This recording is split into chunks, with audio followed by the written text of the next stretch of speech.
The wind cut through Ravnfjell's fjord like the blade of a freshly sharpened axe, carrying with it the smell of salt and the promise of snow. Bjorn Halfdansson stood at the edge of the wooden dock, watching the last fishing boat return before dusk. His eyes, grey as the stones that formed the mountains around his land, carried the weight of 43 winters and of decisions that still haunted his nights. Ravnfjell wasn't the largest fjord in the north, nor the richest, but it was his, inherited from his father, Halfdan the Just, and from his grandfather before him. 3 generations of jarls who had ruled with a firm hand but an open heart. Bjorn liked to think he honored that legacy, though he often wondered if honor was a luxury these times still allowed. "Father!" Eric's voice cut through his thoughts. His 16-winter-old son ran along the dock, brown hair flying in the wind, face flushed from exertion. "Father, we found something. Someone." Bjorn furrowed his brow. "Speak clearly, boy." "On the North Beach, Gunnar and the other fishermen, they found a woman, a slave by the looks of it. But..." Eric hesitated, and there was something in his eyes that Bjorn couldn't identify. Fear? Fascination? "Father, she's covered in runes, all over her body. I've never seen anything like it." The jarl felt a chill run down his spine that had nothing to do with the cold. Runes on a slave's body weren't common. Runes meant power, knowledge, connection to forces that sensible men preferred not to disturb. "Take me to her." The path to the North Beach took the length of a prayer to Thor. Bjorn walked in silence beside his son, his steps firm on the trail of stones worn by time. Around them, Ravnfjell's mountains rose like silent guardians, their peaks already white with autumn's first snow. The fjord below reflected the grey sky, its dark waters keeping secrets as old as the world itself. When they arrived at the beach, a small group of fishermen had already gathered. They kept their distance, whispering among themselves like old women at market. At the center of that circle of suspicious men, sitting on the wet stones, was her. Bjorn stopped. The woman couldn't have been more than 25 winters, though it was hard to say with certainty. Her hair, black as the feathers of Odin's ravens, fell tangled over thin shoulders. She wore rags that might once have been a dress, now reduced to scraps that barely covered her pale skin. And on that skin, the runes. They covered her arms from wrist to shoulder, climbed up her neck, disappeared beneath her hair, reappeared on her face. Intricate symbols that Bjorn recognized only partially. Some were runes of protection, others of concealment. And there were symbols he had never seen, patterns that seemed to move when he stared at them too long. "Who did this to you?" The words escaped his lips before he could contain them. The woman raised her eyes. They were green, an impossible green, like the northern lights on a clear winter night. And in them, Bjorn saw something that made him take an involuntary step back. Sharp intelligence, deep pain, and a resignation that only comes from those who have already seen too much. "I did." Her voice was hoarse, as if she hadn't spoken in a long time. "Each one of them. With my own knife, with my own blood." One of the fishermen spat on the ground. "Witch," he muttered. "We should throw her back into the sea where she came from." Silence. Bjorn's voice brooked no argument. He approached, crouching before the woman. Up close, he could see the scars beneath the runes, the prominent bones beneath the skin, the lips cracked from thirst and cold. "What's your name?" She studied him for a long moment. Bjorn had the uncomfortable sensation of being evaluated, measured, weighed on some invisible scale. "Sigrid," she said finally, "though that name has meant nothing for a long time." "Every name means something." Bjorn rose and turned to the fisherman. "Gunnar, bring blankets. Eric, go to the Great Hall and tell Helga to prepare hot food.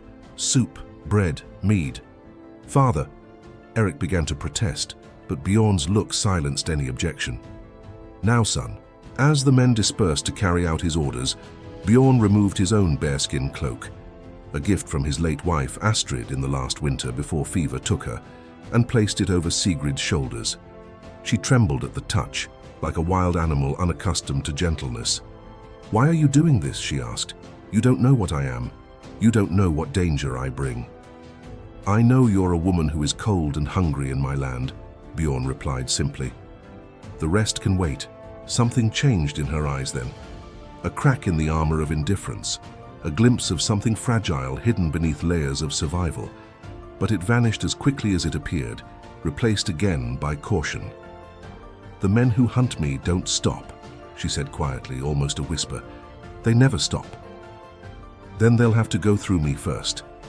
Sigrid looked at him with an expression Bjorn couldn't decipher. You don't understand. There are things in this world that no axe can cut, no shield can block. There are fates that, once intertwined, cannot be undone. I believe in fate, Bjorn said. But I also believe in the choices we make as we walk toward it. Now come, let's get you out of this cold before the gods think we're barbarians without hospitality. The walk to Ravnfjell's great hall was made in silence. Sigrid walked with difficulty, her bare feet bruised by the stones, but she refused help. Bjorn respected her decision, walking at her side instead of rushing her. Eric followed a few steps behind, his gaze alternating between curiosity and distrust. Ravnfjell's great hall rose at the center of the settlement like a heart of wood and stone. Its pillars were entire oak trunks, carved with scenes of the world's creation and Thor's battles against the giants.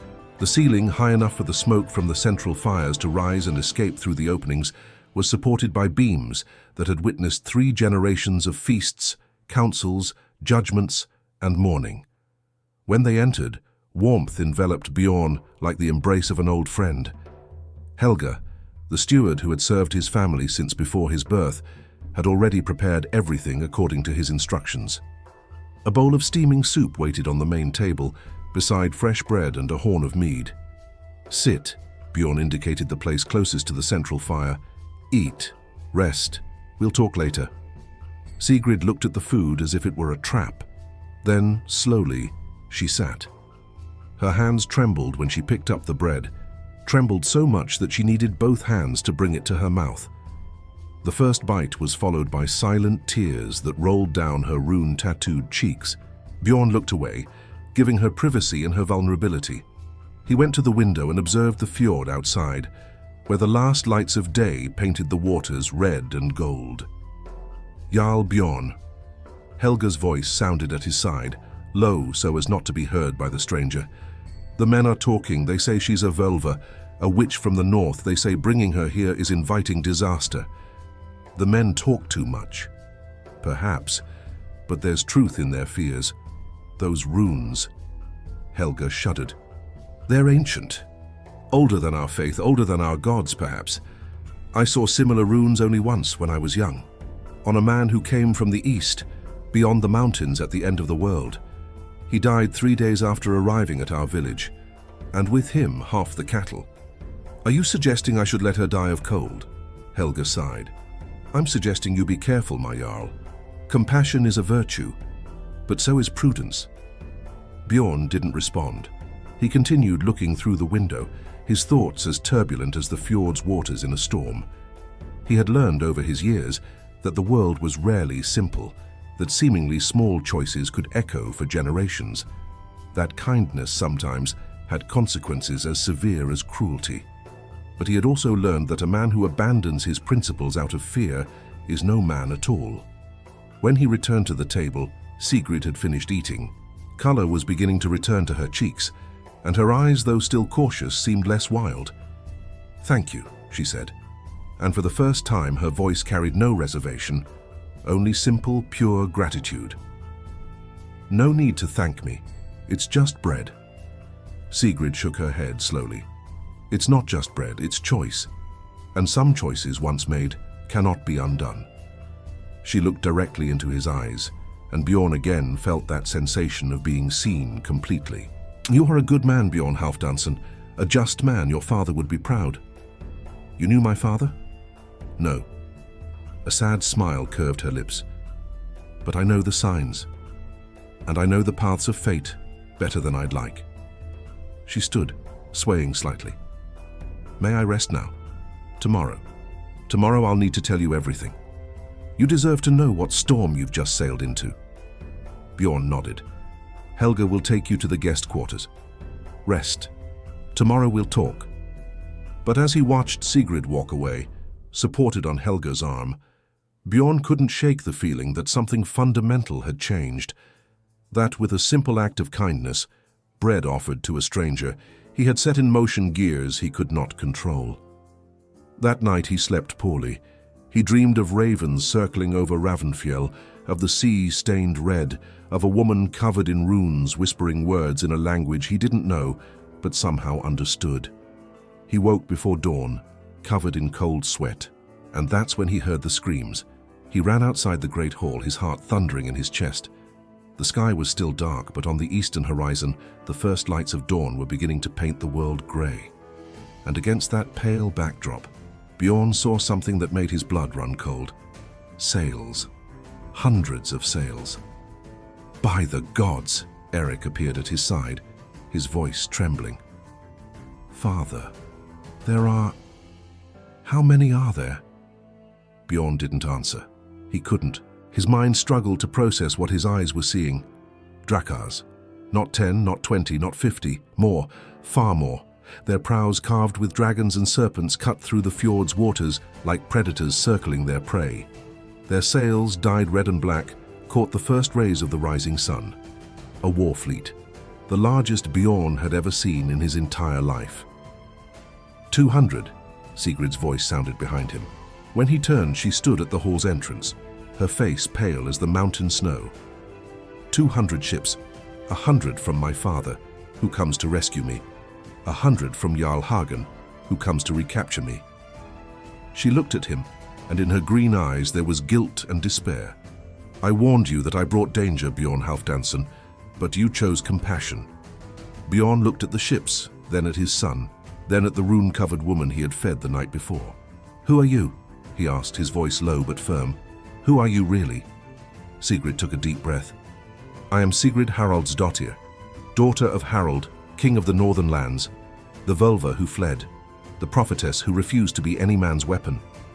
A tear rolled down her face. "And the woman who may have condemned you and everyone you love."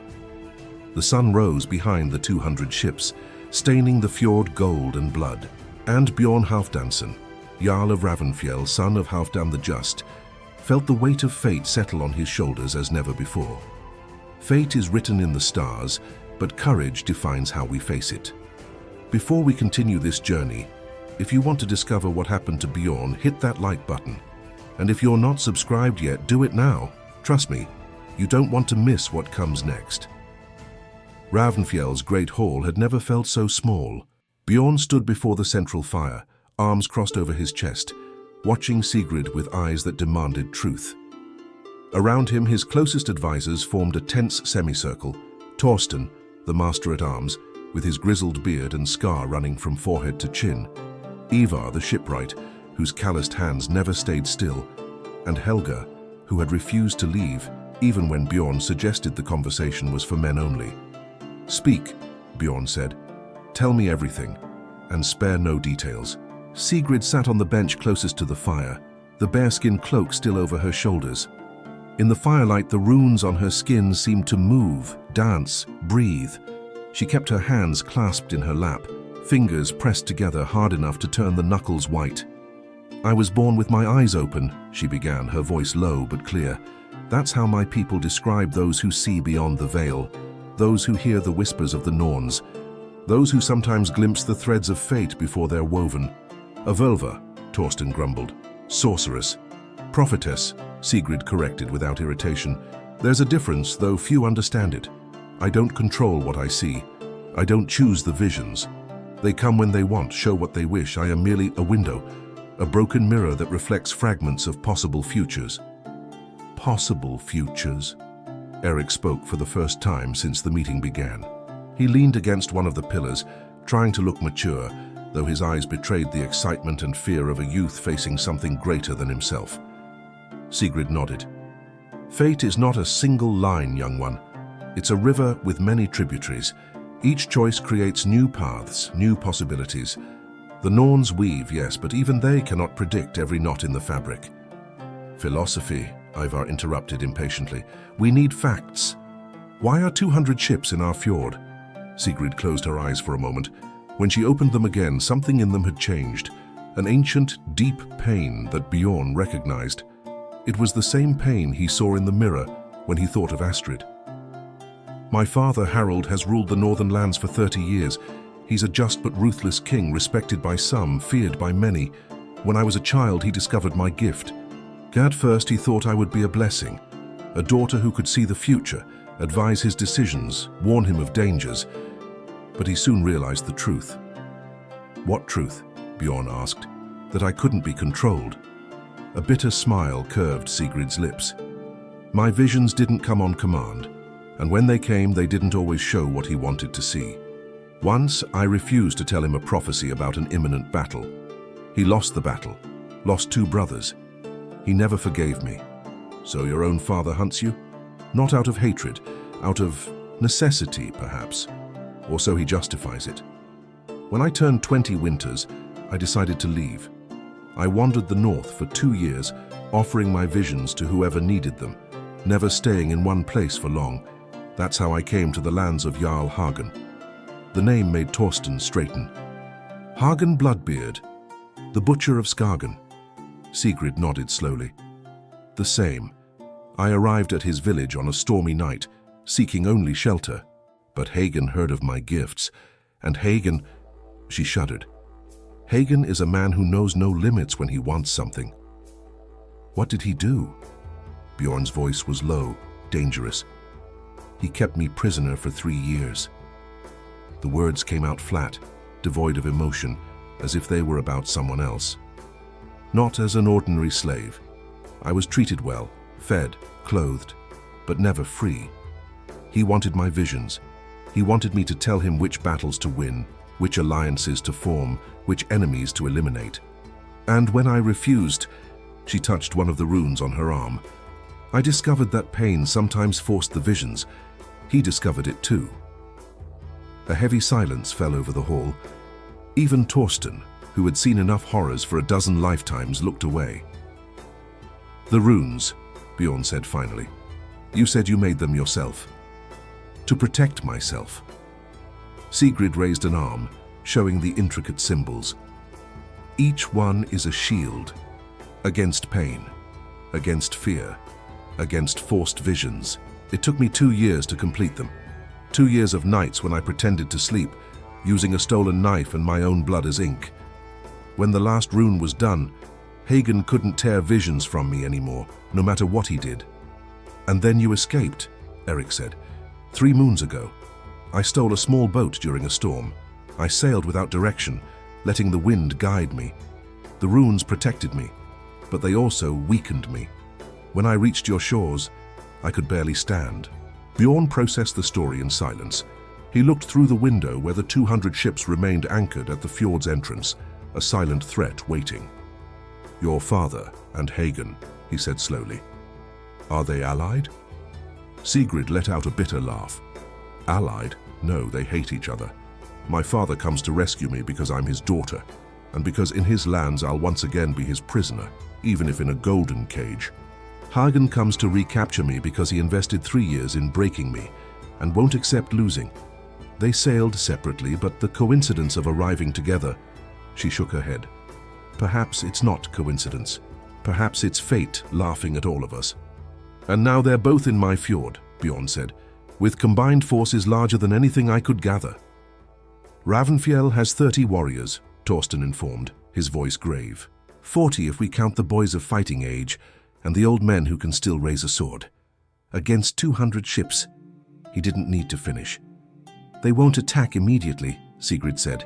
They can't. If my father and Hagen try to take me by force at the same time, they'll end up fighting each other. Each will wait for the other to act first. That gives us time. Time for what? Ivar asked. To pray? To negotiate. Bjorn stepped away from the window, his mind working. Torsten, how many messengers do we have? 2, perhaps 3, who could get through the lines without being captured. Send them, 1 to each fleet. Tell them the Jarl of Ravnfjell requests an audience. Separately, not together. I want to speak with Harold first, then with Hagen. You want to negotiate? Eric seemed incredulous. Father, they came for her. The only negotiation they'll accept is handing her over. Bjorn looked at his son, then at Sigrid. The woman watched him with those impossible green eyes, waiting. Not pleading, not demanding, just waiting to see what kind of man he was. "When I offered bread to this woman," Bjorn said slowly, "I assumed responsibility for her safety.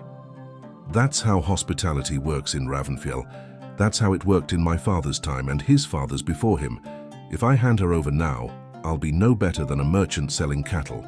"My jarl," Torsten said, choosing his words carefully. "I admire your honor, I always have, but there are 400 warriors out there, perhaps more, who don't care about your hospitality. If you refuse to hand her over, they'll simply take her, and when they do, Ravnfjell will burn." "Then let them take her." Sigrid's voice cut through the silence. Everyone turned to her.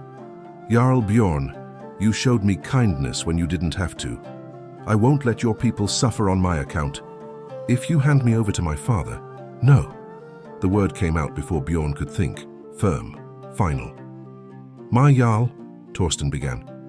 "I said no." Bjorn walked until he stood before Sigrid, looking directly at her. "You said you see possible futures. Tell me, if I hand you over, what happens?" Sigrid hesitated. "My father will take me back. Hagen won't accept it. There will be war between them. Not here, further north. Thousands will die. And I..." She looked away. "I'll spend the rest of my days in a tower, consulted when convenient, ignored when inconvenient. And if you stay..." Her eyes widened. "Stay? You can't..." "Answer the question. If you stay in Ravnfjell, what do you see?" Sigrid closed her eyes. For a long moment she remained silent. The runes on her skin seemed to pulse slightly, as if responding to some invisible force. When she finally spoke, her voice was distant, ethereal. "I see mist. There's always mist when many paths cross. But through it," she frowned, "blood. There is blood, yes. But also a hall full of voices, children laughing, ships departing in peace, not war." Her eyes opened, full of confusion. "I don't understand. I've never seen so many possibilities at a single crossroads. Perhaps it's because no one has ever chosen to fight for you before," Bjorn said simply. Sigrid looked at him as if seeing him for the first time. There was something in her face that Bjorn couldn't name. Hope, perhaps, or the distant memory of what it was like to trust someone. "You're a fool," she said softly. "Probably. You'll die. We all die. The question is how we live until then." She let out a laugh that was half sob. "You sound like my grandfather. He used to say the same thing. He died smiling with a sword in his hand and a song on his lips. Sounds like a good death. He was a fool too." Bjorn smiled, the first genuine smile since he'd seen the ships. "Then I'm in good company." He turned to his men. Torsten looked torn between admiration and despair. Ivar stroked his beard, clearly calculating odds that weren't favorable. Eric looked at him with something Bjorn recognized from the mirror when he was young. Pride, fear, and the determination of a son who doesn't want to disappoint his father. "Here's what we'll do," Bjorn declared, his voice taking on the commanding tone his men knew well. "Torsten, prepare our defenses. Not for a prolonged siege, we wouldn't survive, but to show we're not easy prey. I want every man armed, every woman who knows how to use a bow positioned. If they come, let them bleed for every inch of ground." "Yes, my jarl." "Ivar, our ships. How many do we have?" 12 in sailing condition. 8 warships, 4 fishing vessels. "Prepare them. If we need to flee, I want an escape route through the western fjord." Ivar nodded, already making mental calculations. "Eric." Bjorn turned to his son. "You'll take the children and those who can't fight to Gunnarsby village in the interior valley. If things go wrong, you'll continue to Jarl Olaf's lands. He owes loyalty to our family." "No." Eric lifted his chin. "I won't run while you fight. I'm not asking, son. I'm ordering. And I'm refusing." Father and son stared at each other. Bjorn saw so much of Astrid in that face, the stubbornness, the courage, the refusal to accept injustice. His heart tightened. "Eric, father, You spent my entire life teaching me about honor, about what it means to be a man of Ravnfjell. If you send me away now, you'll be telling me it was all a lie." The words hit Bjorn like a punch to the stomach. Because the boy was right, and because Bjorn knew that if the positions were reversed, he would have said the same thing to his own father. "Very well," he said finally, his voice rough. "You stay, but you'll obey my orders in battle. No foolish heroics." Eric nodded, trying to hide his relief. "Now," Bjorn turned toward the door, "let's see what King Harald has to say. A true warrior knows when to fight and when to hold back. But sometimes the only choice is not to retreat." The boat carrying Bjorn to Harald's fleet glided across the dark waters of the fjord like a solitary thought crossing a troubled mind. Thorsten rode behind him, silent and vigilant, his hand never far from the axe at his belt. Above, ravens circled, more than Bjorn had ever seen in one place, as if Odin himself were watching the meeting. Harald's Drakkars formed a perfect semicircle in the eastern half of the fjord, their prows sculpted with dragons, whose empty eyes seemed to follow Bjorn's every movement. The ships were larger than any he had ever seen, built for long voyages, for battles, for impressing and intimidating. And at the center of all that display of power, one ship stood out. It was golden. Not literally, but that was the impression. Its sides were covered in polished metal that caught the rising sun's light and transformed it into fire. Its sail, instead of red or black, was immaculate white, embroidered with a raven with spread wings. At the prow, instead of a dragon, stood the figure of a woman. A Valkyrie, Bjorn realized, with raised sword and unfurled wings. "The Raven's Wing," Thorsten murmured behind him. "Harald's personal ship. They say it was built from the wood of Yggdrasil. They say many things about kings." When they approached, a rope ladder was lowered. Bjorn climbed first, feeling every gaze of the warriors positioned along the deck. They were men forged in battle, with scars that told stories of victories and defeats. None of them spoke. None needed to. At the center of the deck, beneath a canopy of firs, a man sat on a throne of carved wood. Harald, king of the northern lands. Bjorn had imagined many things over the years when he heard stories about the great king. A giant, perhaps, with arms thick as tree trunks. A warrior covered in tattoos and scars. A tyrant with cruel eyes. The reality was different. Harald was a man of medium height, perhaps 5 or 6 years older than Bjorn. His hair, once black according to the songs, was now more silver than darkness. His beard was neatly trimmed, his face clear of visible scars. He dressed simply, a tunic of dark blue wool, leather trousers, boots worn from use. No jewelry, no display of wealth beyond the ship that surrounded him. But his eyes. Bjorn understood, in that moment, why Harald ruled. His eyes were grey as a storm at sea, and they carried a cold, calculating intelligence that evaluated everything and everyone as pieces on a board. When they settled on Bjorn, he felt as if every secret of his life was being read and filed away. Jarl Bjorn of Ravnfjell. Harald's voice was surprisingly soft, almost musical. Son of Halfdan the Just, grandson of Ragnar Ironfist. A respectable lineage, though your fjord is modest. Bjorn refused to take the bait. "King Harald of the northern lands, the fame of your wisdom crosses seas. It's an honor to receive you, though the circumstances are complicated." A smile curved Harald's lips. Genuine, Bjorn thought, or at least a perfect imitation. Straight to the point, I appreciate that. Many jarls would have flattered me for an hour before getting to the matter. Sit down, Bjorn Halfdansson. We have much to discuss. A servant appeared with a stool, and Bjorn sat before the king. Another servant brought mead in silver cups. Bjorn accepted his but didn't drink, not from fear of poison but on principle. "You have my daughter," Harald said without preamble. "I have a woman named Sigrid who sought refuge in my lands." Refuge. Harald tasted the word as if it were sour wine. Is that what she calls it? When I've been looking for her for 3 years? When I have men searching every fjord, every village, every cave in the north? With all respect, King Harald, what you call a search, she calls a hunt. The air between them froze. The warriors around them tensed. hands moving subtly toward weapons. But Harald raised a hand, and they all froze. "You're brave," the king said, studying Bjorn with renewed interest. "Or foolish. Sometimes it's hard to tell. I've been told that recently." Harald let out a short laugh. "I imagine so. Sigrid was always good at identifying quality in others." He leaned forward, grey eyes fixed on Bjorn's. "Let me be direct, Jarl. I have no interest in destroying Ravnfjell. Your people are not my enemy. You are not my enemy. All I want is my daughter back. To lock her in a tower." The words came out before Bjorn could contain them. He regretted it immediately, not the meaning, but the imprudence. But Harald's face showed no anger, only weariness.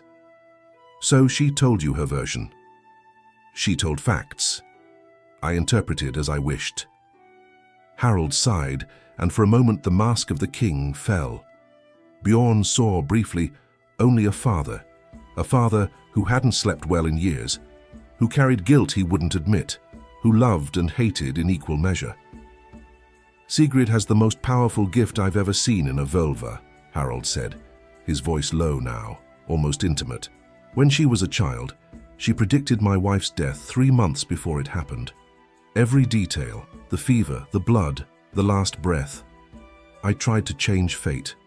I brought the best healers. I offered sacrifices to every god I knew.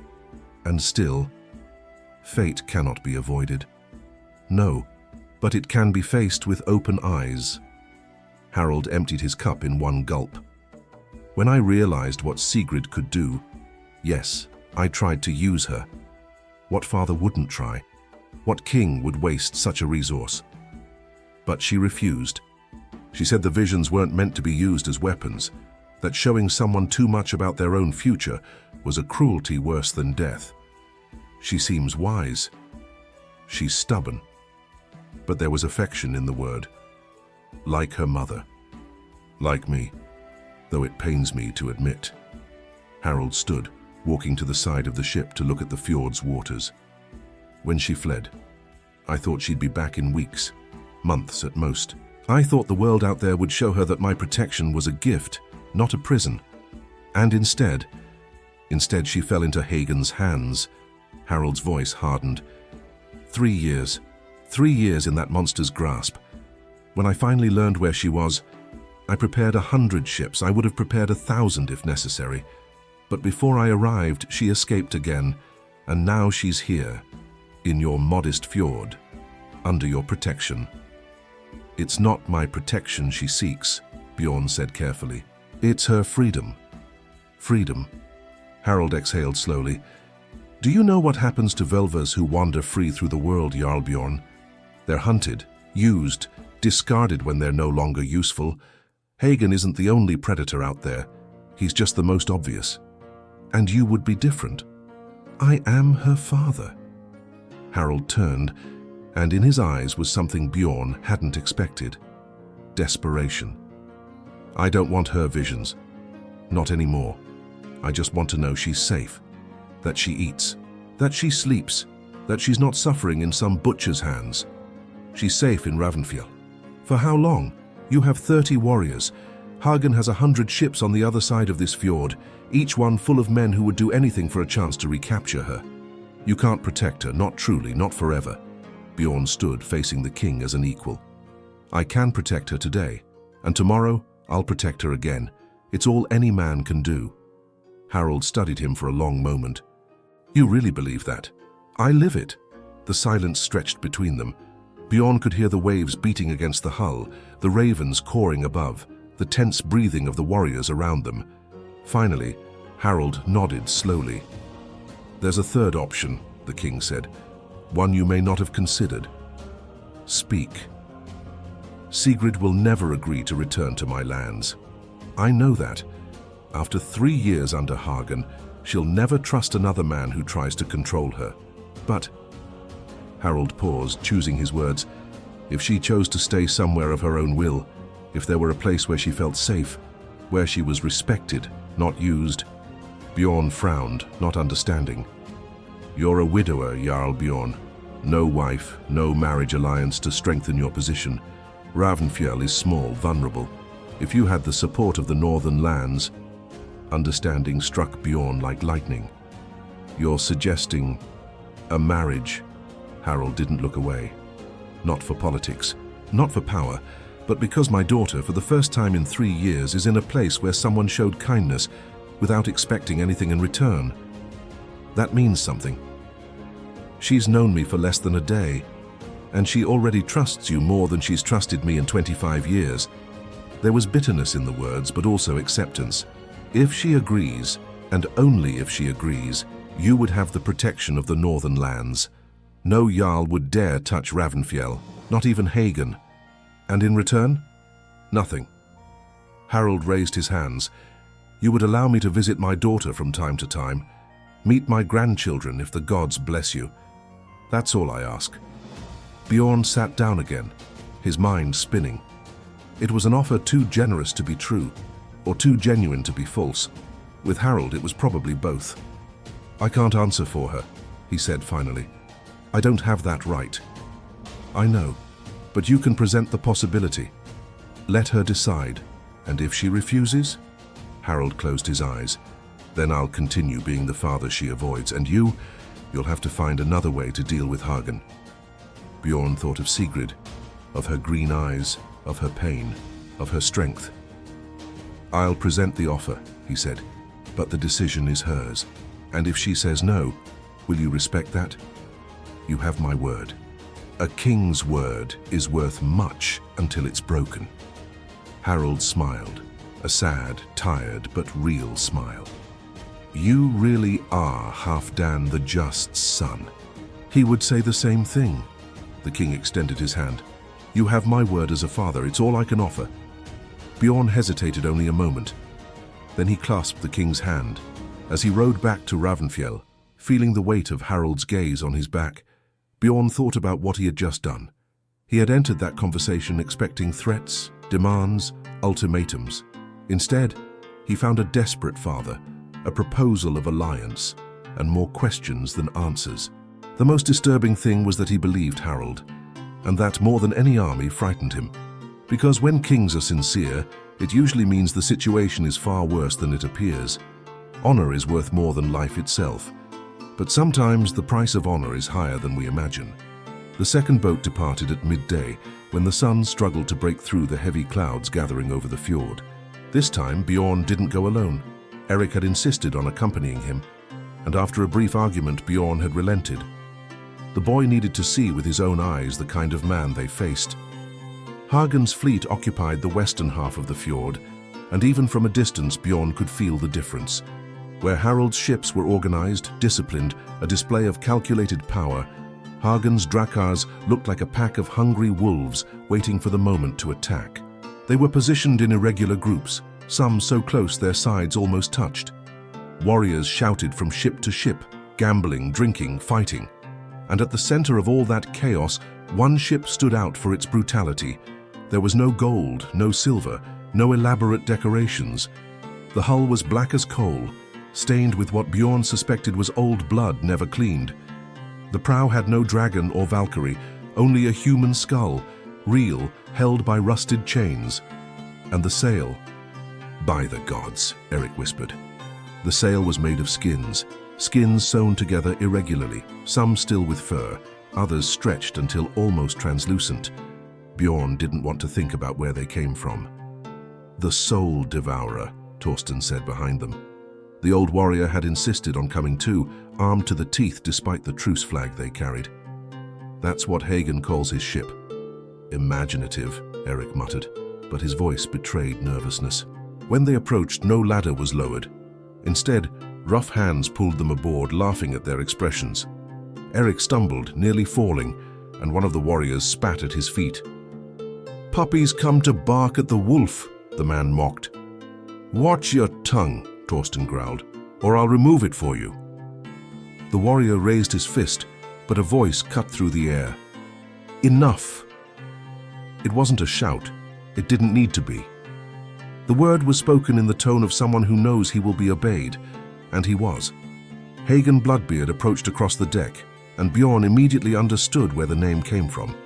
The jarl was immense, a head taller than Bjorn, with shoulders wide as a ship's prow.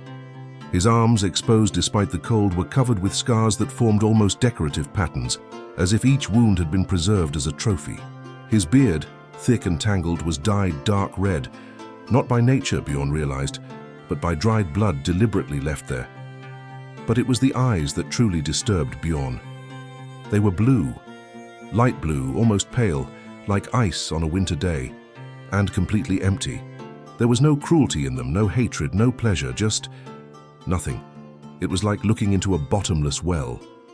Jarl Bjorn of Ravnfjell. Hagen smiled, revealing surprisingly white teeth. The man who fed my property. Sigrid is no one's property. Ah, but she is. Hagen moved closer, and Bjorn forced himself not to retreat. 3 years of investment, Jarl. 3 years of feeding, clothing, training. You don't abandon a sword after 3 years of forging just because it refuses to cut. She's a woman, not a weapon. Everyone is a weapon. Hagen tilted his head, studying Bjorn like a hawk studies a rabbit. The question is who wields them. Bjorn felt Erik shift behind him, restless. He put a hand back in warning. Stay quiet, stay still, don't provoke. I came to negotiate, he said, keeping his voice firm. Negotiate? Hagen let out a laugh that held no humor. What do you have to negotiate, Jarl? Your miserable Fjord, your 30 warriors, perhaps your son since he's here. Erik stiffened but remained silent. You're at an impasse, Bjorn said. Harald is on the other side of the fjord with force equal to yours. If you attack Ravnfjell, he attacks you. If you wait, he waits. Neither of you can act without the other counter-attacking. Perceptive, Hagen crossed his arms. And so, I propose a solution that benefits everyone. Continue. Bjorn took a deep breath. What he was about to say was a lie, a manipulation, a dangerous game, but it was necessary. Sigrid told me about her visions, about how you tried to force them. Hagen's eyes narrowed slightly. She talks too much. She also told me the runes protect her now, that no amount of persuasion can tear prophecies from her. Temporary. Everything is temporary. The runes will weaken, the body will yield. It's just a matter of patience. Or, Bjorn said, you could get what you want another way. The silence that followed was thick enough to cut. Hagen studied him with renewed interest, those empty eyes suddenly less empty. Explain. Sigrid may not be able to have forced visions, but she still has them voluntarily. If she's at peace, if she feels safe, if she's not threatened, the visions come on their own. You're suggesting I be gentle? Hagen's tone was one of mocking disbelief. I'm suggesting you be smart. Bjorn chose his next words carefully. Sigrid told me something this morning, a vision she had during the night about you. Hagen's mask faltered. For a brief moment, something like greed crossed his face. What vision? I can't tell you.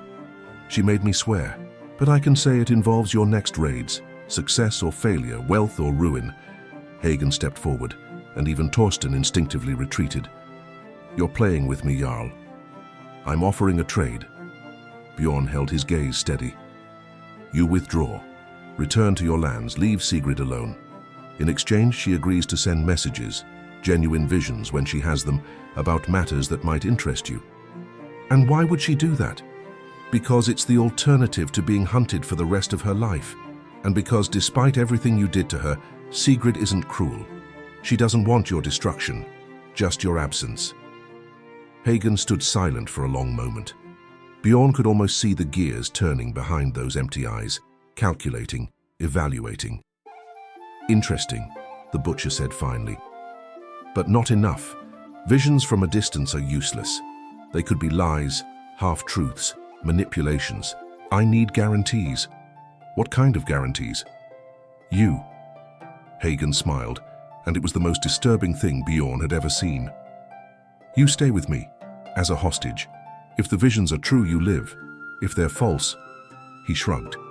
Well, I already have enough skulls. There's always room for more. Father, no. Erik couldn't contain himself anymore. You can't. Silence. Bjorn's voice cracked like a whip. He turned to his son, and in his eyes was a clear message. Trust me. Eric closed his mouth, but his face betrayed his fear. Bjorn turned back to Hagen. If I agree, you withdraw? Leave Ravnfjell alone? Don't attack while your visions are being evaluated? For 6 moons. If after 6 moons the visions prove their worth, you go free and our agreement continues. If not, Hagen made a vague gesture.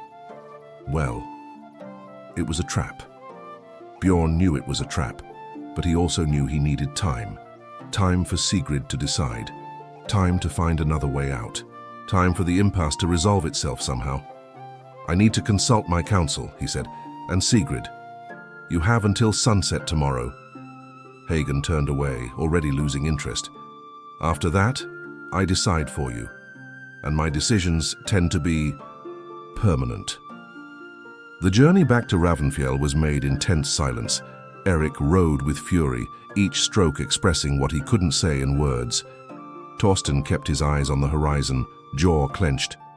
When they finally reached the dock, Sigrid was waiting for them. She stood at the water's edge, the bearskin cloak over her shoulders, the wind playing with her black hair. The runes on her skin seemed brighter in the late afternoon light, as if responding to some invisible energy. You offered him false visions, she said, not as a question. Bjorn stopped before her. You saw? I didn't need to see.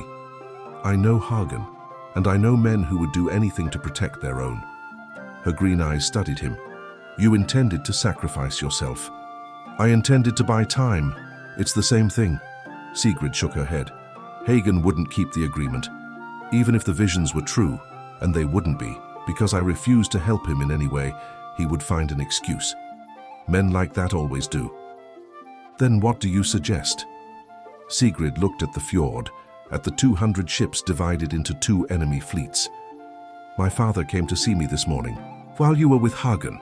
Bjorn was surprised. Harold came to Ravnfjell, alone, disguised as a fisherman. A sad smile curved her lips. He does that sometimes. Likes to see things for himself, without filters of advisors and guards. What did he want? To ask my forgiveness. The words came out soft, almost fragile.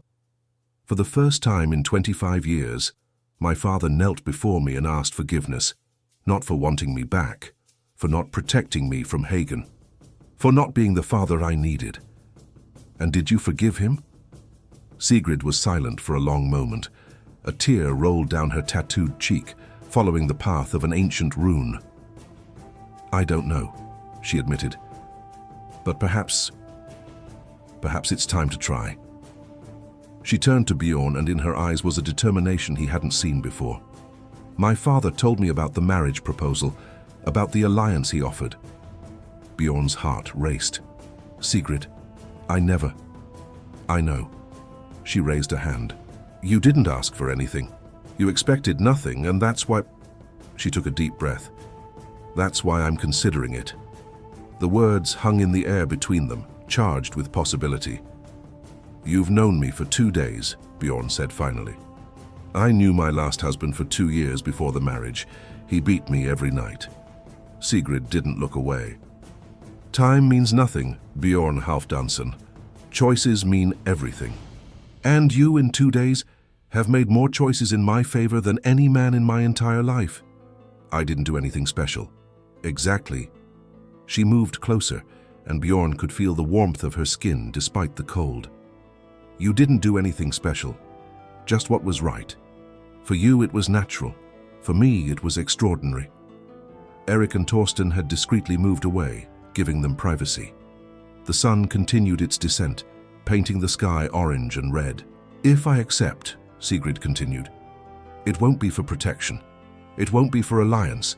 It will be because for the first time in years, I've found someone who sees me as a person, not a tool. She touched Bjorn's face, her fingers tracing the line of his jaw. And because when I look at you, I see something I rarely see, a future that doesn't terrify me. You've seen this future. I've seen possibilities, fragments, children laughing, a hall full of light, a man growing old beside me, hair turning white but eyes always gentle. She smiled. I don't know if it's you. Visions are never certain, but I'd like to find out. Bjorn took her hand in his. It was small, but strong. marked by the runes she herself had carved, but also by the life that insisted on continuing. "And Hagen?" he asked. "He won't simply accept." "No." Sigrid's smile disappeared. "Hagen will need a different answer, one he understands." "What kind of answer?" Sigrid looked at the black ships in the western half of the fjord, her eyes hardening. "The kind that involves blood. Family is the only treasure worth bleeding to protect, and sometimes forming a family means being willing to fight for it." Ravnfjell's great hall was full for the first time since Astrid's death. Torches burned in every holder, casting orange light over tense faces and restless bodies. Everyone had been summoned. The 30 warriors, the old counselors, even the women who normally stayed in the shadows of male decisions. Tonight, Bjorn had decided, there would be no shadows. Sigrid stood at his side at the main table, still wrapped in the bearskin cloak. To his left, Eric watched the assembly with eyes that tried to look older than they were. To his right, Torsten kept a hand on his axe as if expecting an attack at any moment. "You all know why we're here," Bjorn began, his voice cutting through the murmur. 200 ships are in our fjord. 100 belong to King Harald of the Northern Lands. 100 belong to Jarl Hagen Bloodbeard. Both came for the same woman. Gazes turned to Sigrid, some hostile, some curious, some fearful. "Sigrid is a Völva," Bjorn continued, "a prophetess, Harald's daughter. She escaped Hagen's captivity and sought refuge in our lands. By the law of hospitality that our ancestors established, she is under our protection. Protection that will cost us our lives," a voice grumbled from the back. Bjorn identified Leif, the blacksmith, a man who always preferred peace to conflict. "Perhaps," Bjorn admitted, "or perhaps not. It depends on the decisions we make tonight." "What options do we have?" Ivar asked. "Harald wants his daughter back. Hagen wants his prisoner. We can't face either of them, let alone both." "There's a third way." Bjorn paused, choosing his words. "This morning King Harald made me a proposal, an alliance, through marriage." The silence that followed was total. "Marriage?" Helga was the first to speak, her voice incredulous. "To the Völva?" "To Sigrid, yes." Bjorn turned to her. "If she accepts, and the decision is hers, Ravnfjell would have the protection of the Northern Lands. No jarl would dare attack us. Hagen would be forced to withdraw or face Harald alone." "And does she accept?" The question came from Gunnar, the fisherman who had found her on the beach. Sigrid rose. The entire hall held its breath. She walked slowly to the center, where the main bonfire crackled, and turned to face the assembly. "You fear me," she said, her voice clear and unhesitating. "I see it in your eyes. You fear my runes, my gifts, the danger I bring. I don't blame you. I would fear myself too if I were in your place." She raised her arms, showing the symbols covering her skin. "These runes are not a curse, they are survival. Each one was carved on a night of pain, when a cruel man tried to tear from me what wasn't his. They are my armor, my protection, my testimony that I refuse to be broken." Some faces softened, others remained hard. "I didn't ask to be here. I didn't ask to bring war to your fjord. But here I am. And now I have two choices. Run again, leaving you to face Hagen's fury alone, or stay and fight alongside you for the right to exist in peace. Why would you stay?" The question came from a young woman, the wife of one of the warriors. "You owe us nothing." Sigrid looked directly at her. "Your jarl gave me bread when I was starving to death, covered me when I was freezing, treated me as a person when the entire world treated me as a thing. In all my life, no one did that without expecting something in return." She turned to Bjorn, and there was something in her eyes that made his heart clench. "Except him." The silence continued, but its quality changed. Less hostile, more thoughtful. "If I accept the marriage," Sigrid continued, "it won't be out of cowardice. It will be by choice.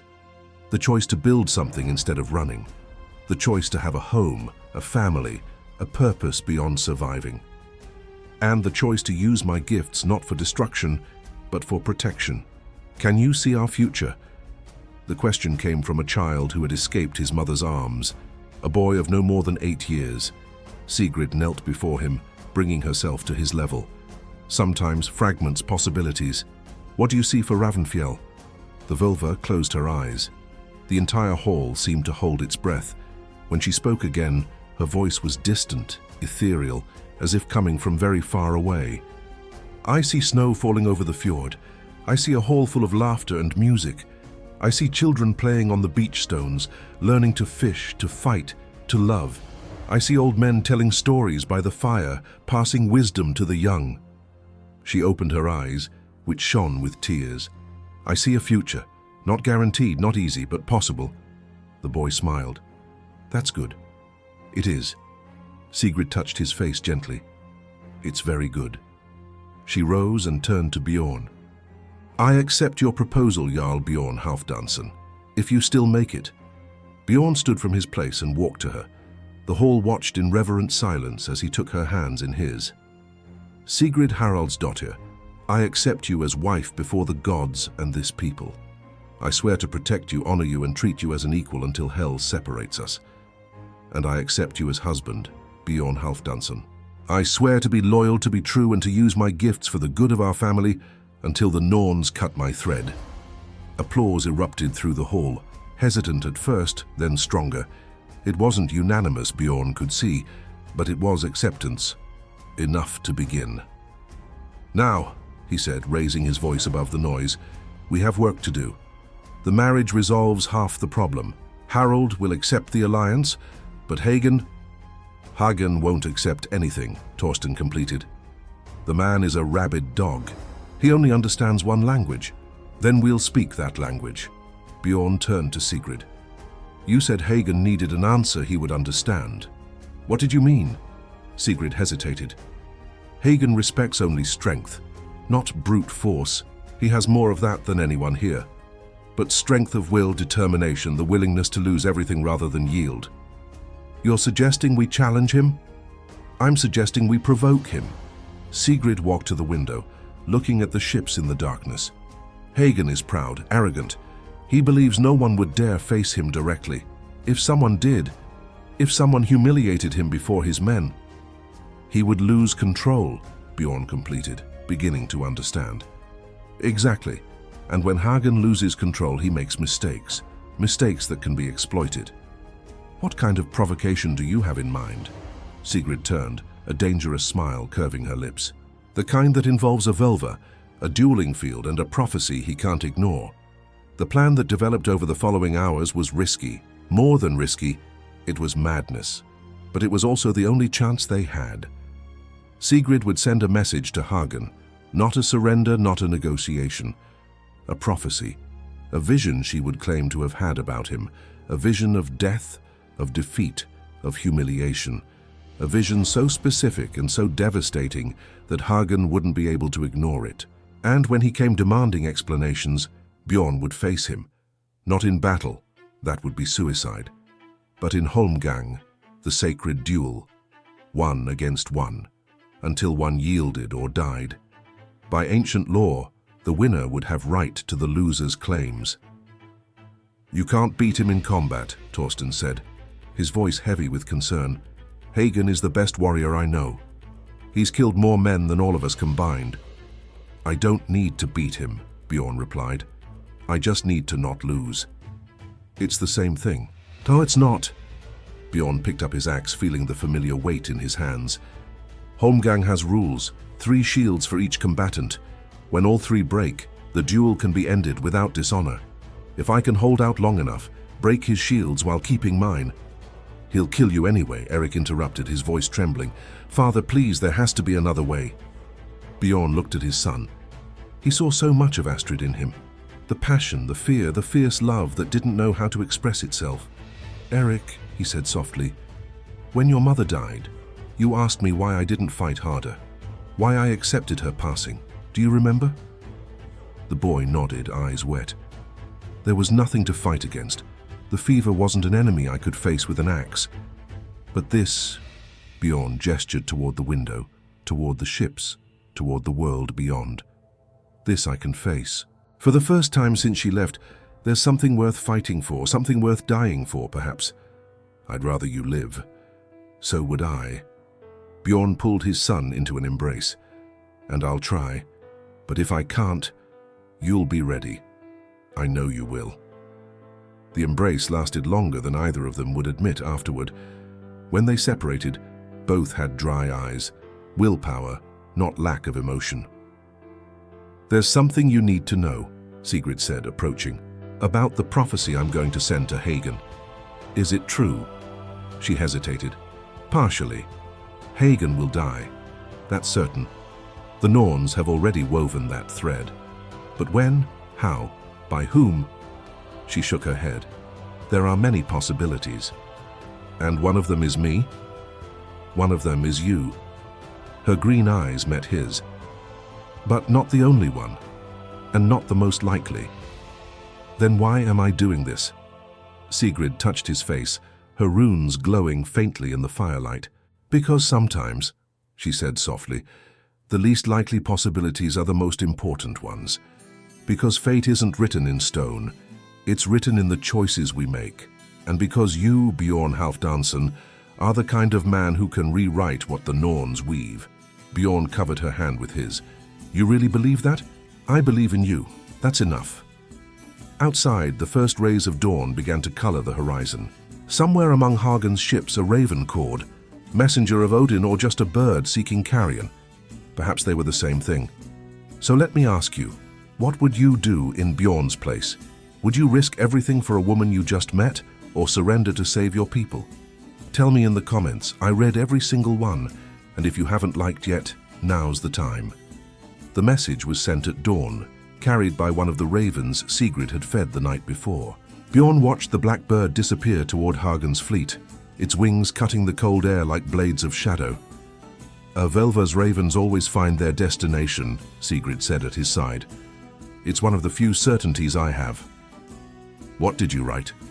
She didn't answer immediately. Her eyes followed the raven until it was just a speck against the grey sky. "The truth," she said finally. "Or at least, a version of it. I wrote that I saw his death. That I saw his blood staining the stones of a dueling field. That I saw a Völva laughing over his body while his men fled in disgrace. You saw that? I saw possibilities. I assembled the pieces so he couldn't ignore them." She turned to Bjorn. "Hagen is superstitious despite his brutality. He believes in prophecies more than most. For 3 years he used my visions to guide his battles. Now, when a vision predicts his downfall, he can't simply dismiss it." "Exactly. He'll need to confront it, challenge it, and the only way to do that is through me." The morning dragged on in tense preparations. Bjorn spent hours with Torsten, practicing movements he hadn't used since his youth.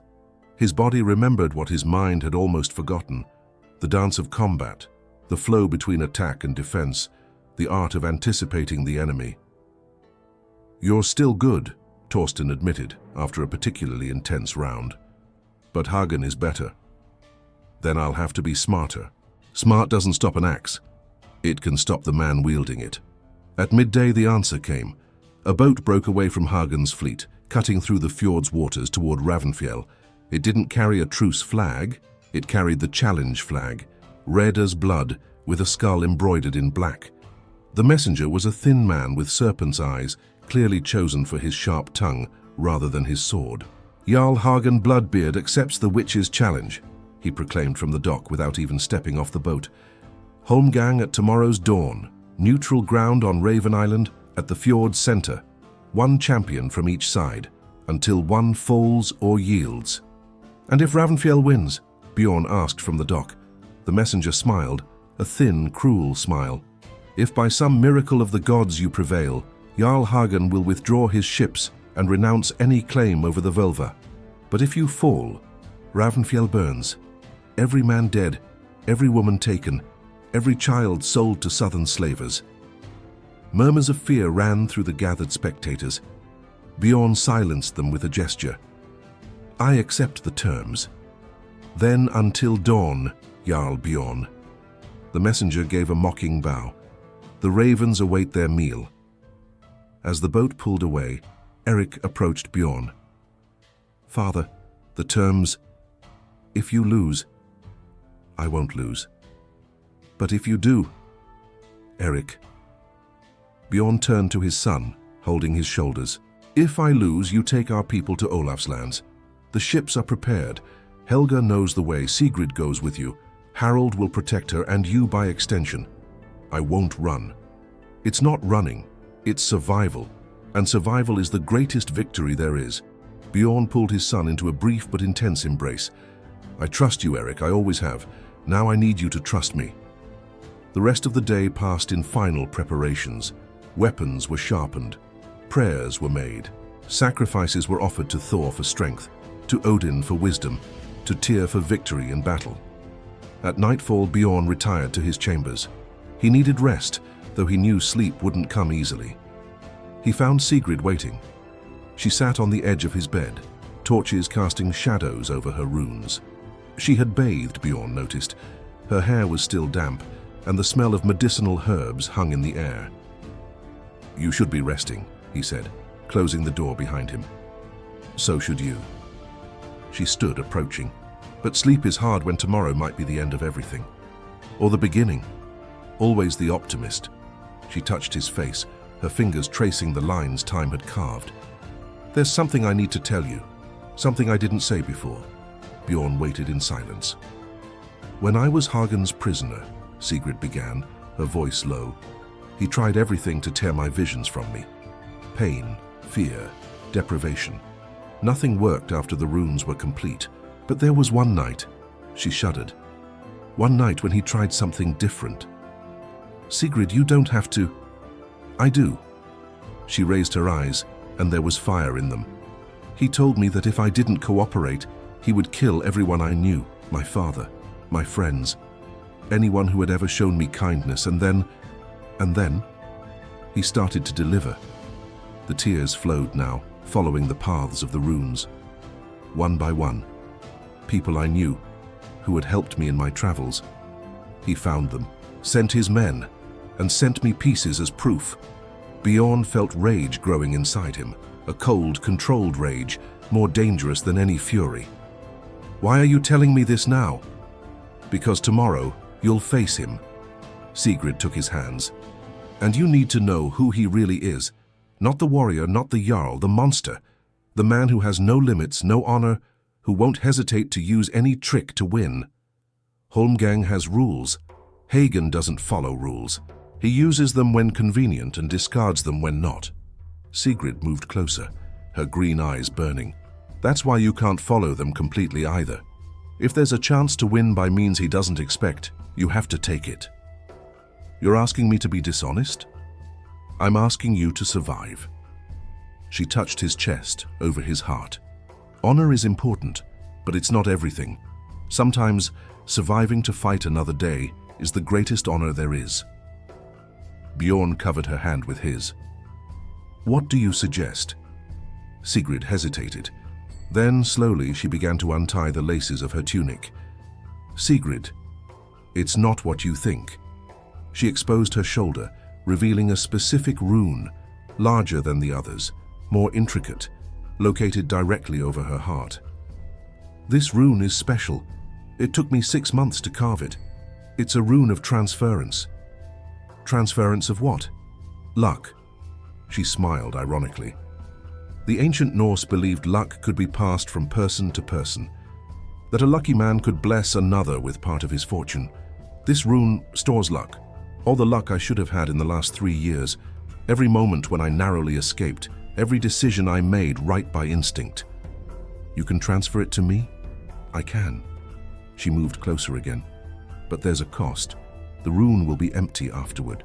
If something goes wrong, if I need luck again, I won't have any to use. Then don't do it. It's too risky for you. It's too risky not to. Sigrid took his hands again. Bjorn, listen to me.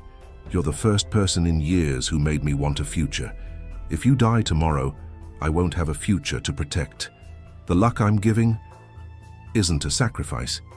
It's an investment. They looked at each other for a long moment. Outside, the wind howled through the cracks, bringing the smell of sea and night.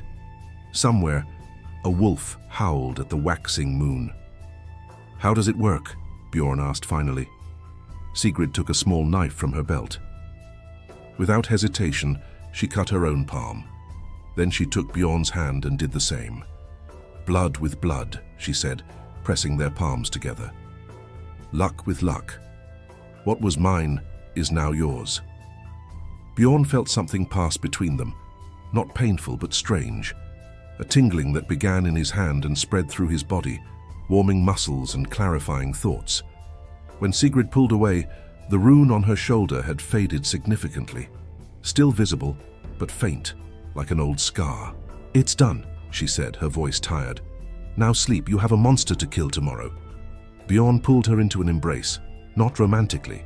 There wasn't time for that yet, but with gratitude, with affection, with the silent promise that her sacrifice wouldn't be in vain. "Thank you," he murmured into her hair. "Don't thank me yet." She pulled away, walking toward the door. "Thank me when Hagen is dead and we're both still alive." Bjorn watched her leave, then lay down on the bed, still feeling the tingle of the transferred luck in his veins. He closed his eyes, and for the first time in weeks, slept without dreams. The gods are watching, and they remember. But sometimes even the gods respect those willing to do anything to protect the ones they love. Dawn arrived with ice in the bones and mist over the waters. Bjorn stood at the prow of the boat that would take him to Raven Island, his axe, Deathsinger, his grandfather's weapon, resting in his hands. Around him, a small company of witnesses rowed in silence. Torsten, Eric, who had refused to stay behind, and 3 veteran warriors chosen for their loyalty and discretion. Sigrid hadn't come, not from fear or indifference, but strategy. If something went wrong, she needed to be in position to lead the escape. They had said goodbye the night before, after the luck transfer ritual, and Bjorn could still feel the warmth of her embrace. Raven Island emerged from the mist, like a sleeping giant. It was a rocky outcrop at the fjord's center, large enough for a dueling field but too small for ambushes. The ancients had used it to settle disputes since before anyone could remember. Its soil was saturated with the blood of generations of warriors. The ravens that gave the island its name were present, of course. Dozens of them, perhaps hundreds, perched on every available surface, their black eyes watching with unsettling intelligence. Bjorn wondered, not for the first time, if Odin truly saw through his messengers, or if it was just the superstition of desperate men seeking meaning. Perhaps they were the same thing. From the other side of the island, Hagen's boat approached. The Jarl Bloodbeard disembarked first, his feet falling on the stones with the weight of a thunder god. He wore leather armor reinforced with metal plates and carried 2 weapons, an immense battle axe, almost obscenely large, and a short sword strapped to his waist. Behind him, a dozen warriors formed a threatening line. "Jarl Bjorn of Ravnfjell," Hagen called, his voice resonating over the waters. "Finally we meet as warriors. I thought you'd send a champion in your place. My honor, my fight." Bjorn disembarked, feeling the cold stones beneath his boots. "As is your claim, I presume." Hagen let out a laugh. "Courage. I admire that. It's a pity I'll have to rip it out along with your head." The 2 groups positioned themselves on opposite sides of the dueling field, a circle of stones, stacked by the ancestors, marking the sacred boundaries. Any step outside the circle meant automatic defeat. Any outside help meant dishonor. One of Hagen's warriors stepped forward, an old man covered in ritual tattoos, the arbiter, Bjorn realized, chosen by the challenger, as was tradition. "Holmgang," the man proclaimed, his voice surprisingly strong for his age. Sacred duel under the eyes of the gods.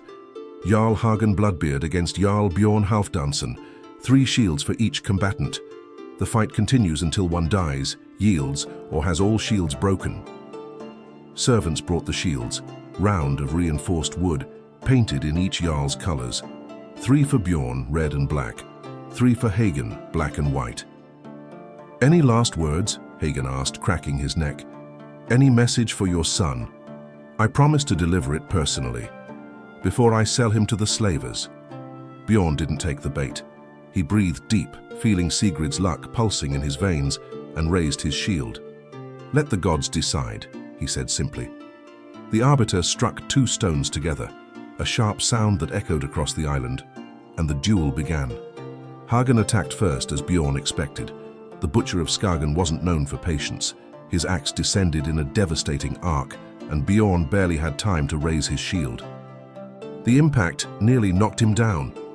The power behind that blow was staggering. Bjorn felt the wood crack, felt his arm tremble, felt every bone protest. If he hadn't been warned about Hagen's strength, he would have fallen right there, in the first second. He retreated 2 steps, absorbing the shock. Hagen smiled, coming after him. "Was that a shield or paper?" he mocked, spinning his axe. "I thought Ravnfjell's men were tougher." Bjorn didn't respond. He watched. He learned. Hagen was powerful, yes. Fast too, faster than his mass suggested. But there was something in his movements, an arrogance, an expectation of easy victory that created patterns, predictable if someone knew what to look for. The second attack came. Bjorn dodged instead of blocking, letting Hagen's axe pass inches from his shoulder.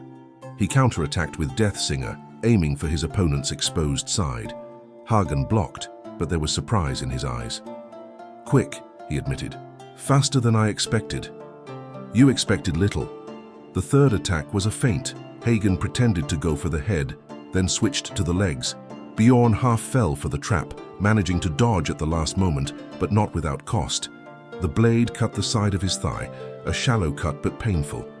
First blood to Hagen. The butcher's warriors celebrated with shouts. On the other side, Eric had gone pale as snow. "You see, boy," Hagen called to him, "this is how your father will die, slowly, piece by piece, and you'll watch." Bjorn felt rage trying to take over. He pushed it down. Rage was the enemy of strategy. He breathed, focused, attacked. This time it was his turn to be aggressive. Deathsinger sang through the air in a series of quick strikes, high, low, side, high again. Hagen blocked all of them, but not without effort. And on the last strike, something happened. Hagen's shield cracked. It didn't break, not yet, but the crack was visible. And more importantly, Hagen saw it, and for the first time there was something different in his eyes. Uncertainty. "Luck," Hagen growled, advancing again. "Perhaps," Bjorn admitted. The fight continued. Blows were exchanged, blocked, dodged. Shields cracked, broke, were replaced. Bjorn lost his first shield in a brutal sequence that nearly cost him his arm. Hagen lost his shortly after, when Bjorn found an angle the butcher didn't expect. 1 shield each remained. Both were bleeding now. Bjorn from 3 cuts, thigh, arm, forehead. Hagen from 2, shoulder and ribs. None was fatal, but all hurt. All took their toll. "You're better than I thought," Hagen admitted, circling. "Not good enough, but better. We'll see." Hagen attacked with renewed fury. His axe was a blur, each blow stronger than the last. Bjorn blocked the first, dodged the second, but the third hit his shield dead center. The wood exploded. Bjorn staggered back, the shield arm numb to the shoulder. He was exposed now, vulnerable. Hagen smiled, the smile of a wolf before wounded prey, and raised his axe for the final blow. And then Bjorn did something no one expected. He dropped Deathsinger. The axe fell to the stones with a metallic sound. Hagen's eyes widened in confusion. Why would a man drop his weapon at the crucial moment? The confusion lasted only a second, but it was enough. Bjorn lunged forward under the arc of Hagen's axe, entering the space where the weapon couldn't reach him. At the same time, his hand found the knife at his belt, a small knife, almost decorative, that no one had seen as a threat. The knife Sigrid had given him the night before. The blade found Hagen's throat before he could react. Not deep, not enough to kill, but enough to make blood spurt. Hagen recoiled instinctively, a hand going to his neck, and Bjorn used the moment to recover Deathsinger. "Cheating!" Hagen roared, blood streaming between his fingers. "Hidden knife! Dishonor!" "Your knife," Bjorn responded calmly. "The one you used to cut Sigrid's palm when she refused to have visions. She gave it to me as a gift. It seemed appropriate." The silence that followed was total. Even the ravens seemed to be waiting. Hagen looked at the knife, at Bjorn, at the blood on his hands. "You won't kill me," he said, his voice hoarse. "Holmgang has rules. Surrender is accepted." "True." Bjorn raised Deathsinger. "Do you surrender?" Hagen hesitated. The humiliation was visible on his face. Surrender before a lesser jarl from an insignificant fjord, wounded by a knife he himself had used to torture a woman. The terms were clear, Bjorn continued. If you surrender, you withdraw your ships, renounce any claim over Sigrid, and leave.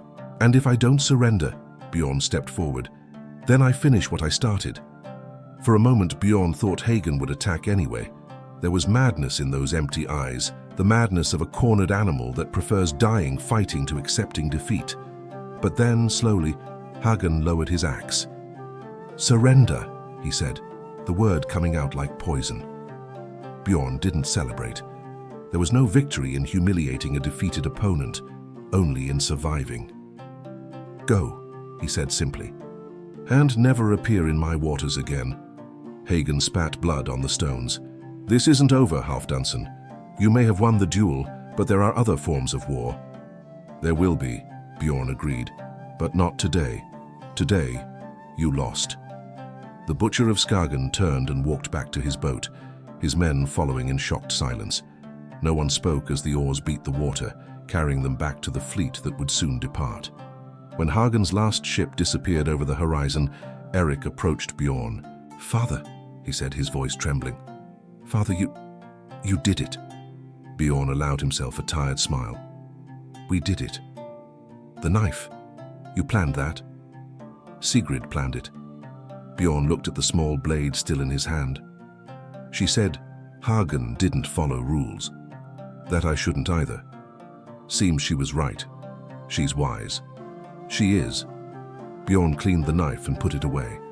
And now, she's my wife. If she still wants me after seeing me covered in blood and limping like an old man, Eric laughed, a relieved, almost hysterical laugh. I think she'll want you. Actually, I think she'll like you even more. Bjorn looked at his son, then at the blood-stained island, then at the fjord where Harald's ships still waited. Let's go home, he said. We have a wedding to celebrate. Valhalla awaits the brave, but life is for those who choose to live it. And sometimes, the greatest courage is living another day. Ravnfjell's great hall had never been so full. 3 days had passed since the duel. 3 days of frantic preparations, of messengers running between Ravnfjell and Harald's fleet, of wounds being treated and stories being told and retold until they became legends. Now, on the night of the wedding, the hall exuded life. Torches burned in every holder, their flames dancing in rhythm with the bard's music. Tables overflowed with food, roasted boar, smoked fish, fresh bread, cheeses, preserved fruits from the previous summer. The mead flowed freely, filling cups and warming hearts. And at the center of everything before the sacred fire, Bjorn and Sigrid stood side by side. Sigrid wore a dark blue wool tunic, embroidered with silver runes that mirrored those carved on her skin. Her black hair was braided with golden ribbons, and around her neck gleamed an amber necklace, a wedding gift from Harald, who watched from a place of honor with eyes that couldn't decide between joy and melancholy. Bjorn in turn wore his best clothes, a green tunic over leather trousers, with a wolf fur cloak over his shoulders. Deathsinger rested at his side, cleaned and polished, but not as a weapon, as a symbol. A reminder that this marriage had been won, not granted. The priest, an old man named Agnar who had served the gods since before Bjorn's birth, raised his hands to silence the crowd. We are gathered, his voice intoned, under the eyes of Odin, the All-Father, of Freya who blesses unions, and of Thor who protects oaths. 2 hearts seek to become one. 2 lives seek to walk the same path. Bjorn felt Sigrid's hand find his. It was cold, nervousness, he realized, not coldness. He squeezed gently, offering reassurance. Bjorn Halfdansson, Agnar continued. Do you accept this woman as your wife? Do you swear to protect her, provide for her, and honor her until hell separates you or Valhalla reunites you? I swear. Sigrid Haraldsdottir, do you accept this man as your husband? Do you swear to be loyal, true, and walk at his side in storm and calm? I swear. Agnar took their joined hands and wrapped them with a strip of red fabric, the color of blood, of love, of sacrifice. By the power given to me by the ancient gods, I declare this union sealed. What has been united this night, let no man separate.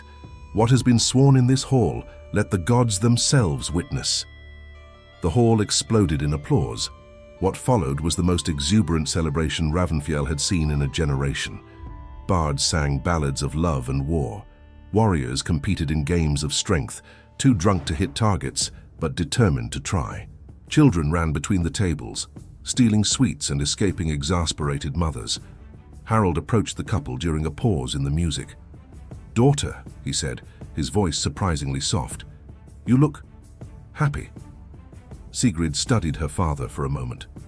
"Do I? There's a light in your eyes I haven't seen in years, perhaps since you were a child playing in our hall's gardens."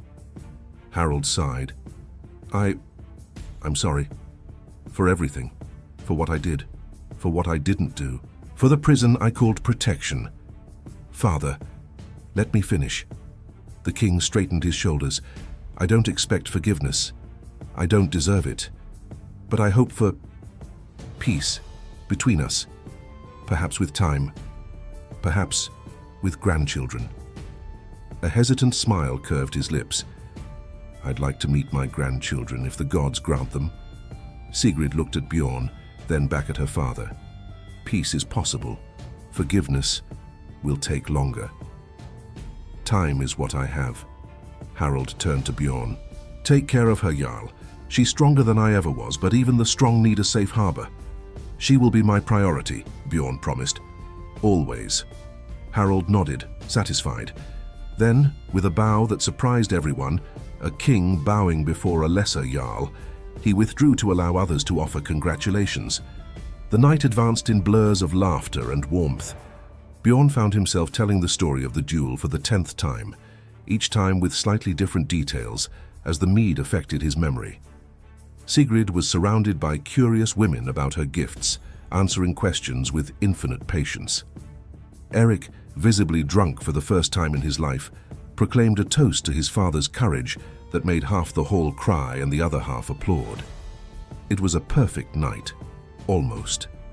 Near midnight, when the celebration reached its peak, Torsten approached Bjorn with an expression that chilled the jarl's blood. "We need to talk," the old warrior said quietly, "in private." Bjorn excused himself and followed Torsten to a far corner of the hall. "What is it?" "A messenger arrived a short while ago from the eastern coast." Torsten hesitated. "Hagen didn't leave." The world seemed to stop. "Explain." "He sailed south as promised, but then he changed direction. He's gathering allies, jarls who have scores to settle with Harold, exiles, mercenaries, anyone willing to fight for plunder." "How many?" "We don't know yet, but the estimates—" Torsten swallowed hard. 300 ships, maybe more. Bjorn felt the ground waver beneath his feet. 300 ships, more than Harold had, more than any force in the north could gather in such short time. "When?" "Spring, when the ice melts and the sea routes reopen." Torsten placed a hand on Bjorn's shoulder. "We have 4 or 5 months, no more." Bjorn looked at the hall full of people celebrating, at Eric laughing at a joke, at Sigrid smiling for the first time since he'd met her. "Don't tell anyone," he said. "Not tonight. Let them have this. Tomorrow we start preparing." "And Sigrid?" Bjorn hesitated. "She probably already knows. She always knows." Indeed, when he returned to his new wife's side, Sigrid looked at him with eyes that said everything. "I saw," she said simply, 3 nights ago. I dreamed of ships covering the horizon, of fire and blood, of impossible decisions. Why didn't you tell me?" "Because this night needed to exist." She took his hand. "We needed something good to protect. Now we have it." Bjorn pulled her into an embrace, hiding the fear on his face in her hair. "Will we survive this?" Sigrid took a long time to answer. "Fate is a river with many tributaries, remember. There are paths that lead to destruction, but there are also paths that lead to something different."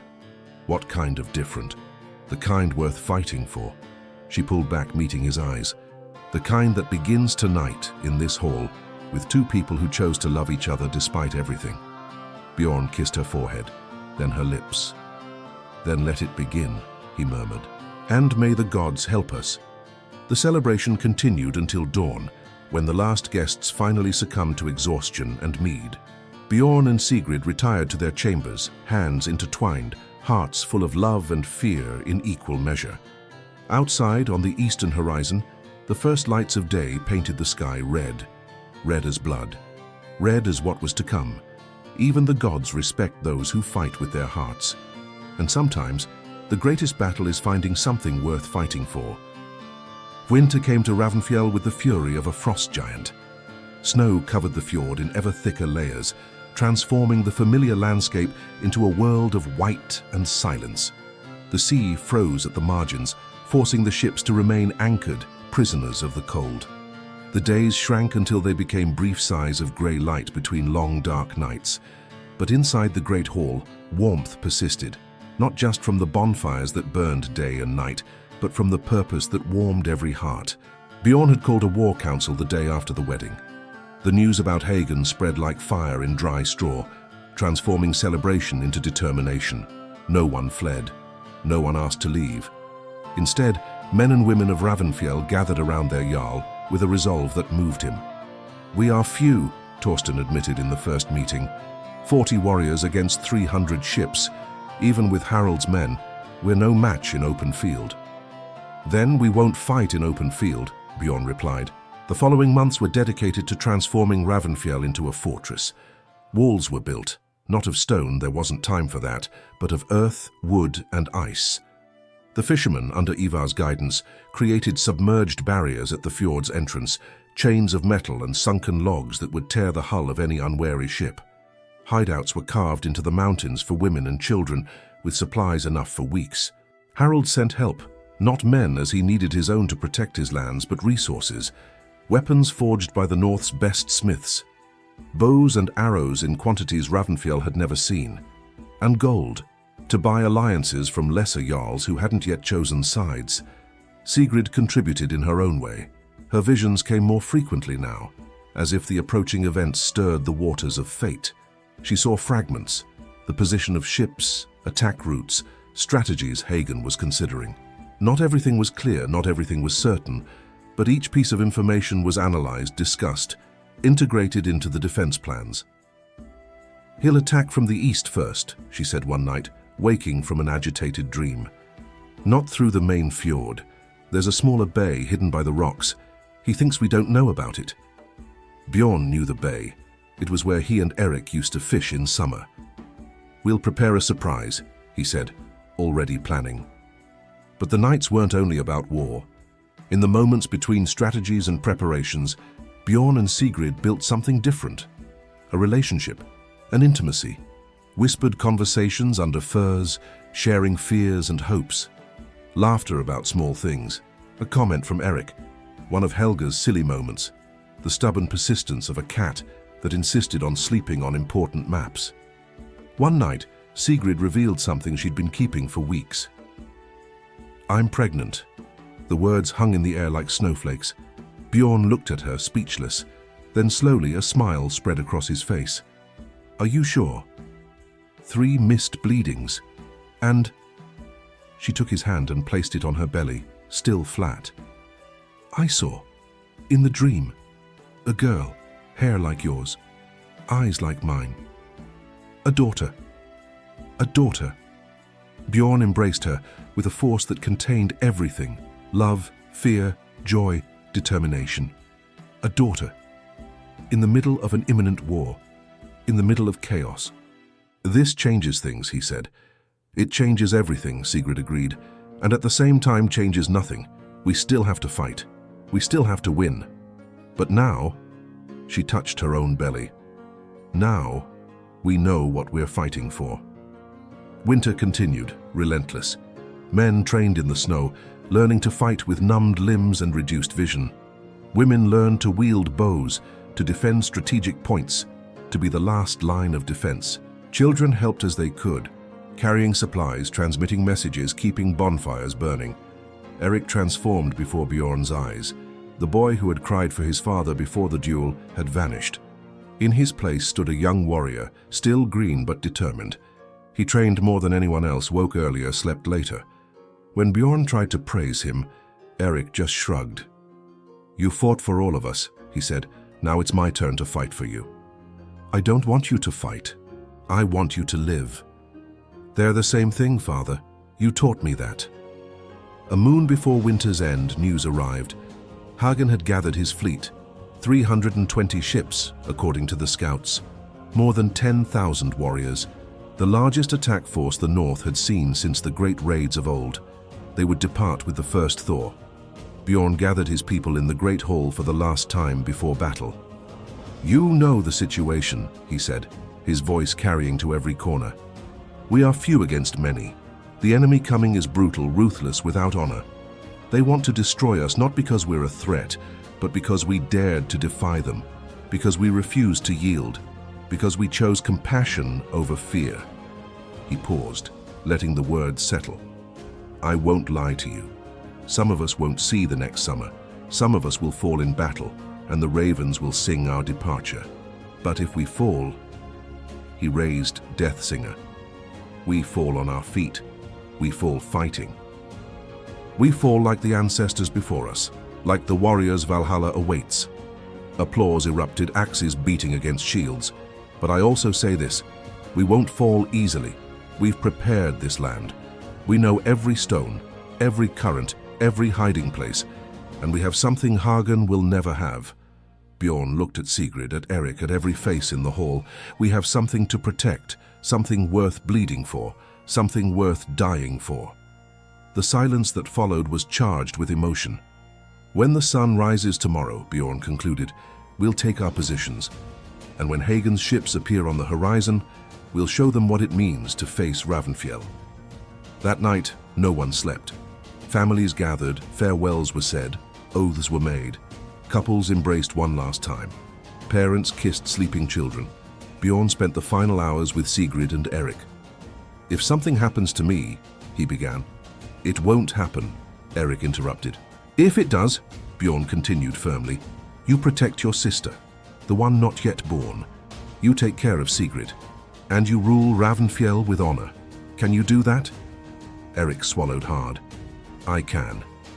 "And Sigrid," Bjorn turned to his wife, "if I fall, don't mourn me for too long. Live, raise our daughter. Tell her about the father who fought so she could exist." Sigrid touched his face, silent tears streaming. "You won't fall," she said. "I've seen. There are paths that lead to victory. You just need to find them." "And the other paths, the ones that lead to defeat?" She hesitated. "They exist. They always exist. But," a fragile smile, "the luck I gave you is still there. I can feel it. It will guide you when you need it most." Bjorn kissed her, deeply, as if he could transmit everything he felt through that touch. "I love you," he said. "No matter what happens, no matter how this ends, I love you. And I love you." Sigrid held his hand against her belly. "Both of us do." The first ray of sun crossed through the window, and on the horizon the first of Hagen's ships appeared. Death is not the end. It's the door to Valhalla. But life is the gift the gods gave us, and it's worth fighting for every moment of it. Hagen's fleet covered the horizon like a plague of locusts over a wheat field.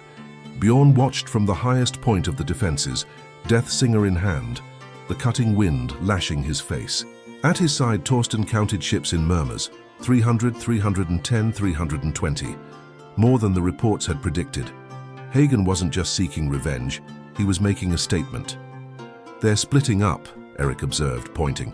"Two groups." Bjorn saw it. The fleet was separating, half heading for the main fjord entrance, half veering east. Toward the hidden bay Sigrid had foreseen. "Torsten, take 50 men to the bay. Use the traps we prepared. Make them bleed for every meter. And you? I stay here. This is where Hagen will come. He wants to see me die personally."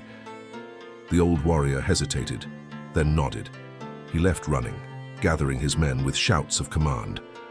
Within minutes, the defensive force was divided, half for each front. The first of Hagen's ships hit the submerged barriers earlier than expected.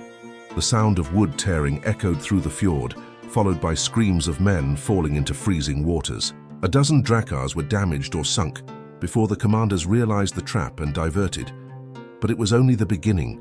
The ships that survived landed warriors on the beach, hundreds of them, a tide of metal and fury.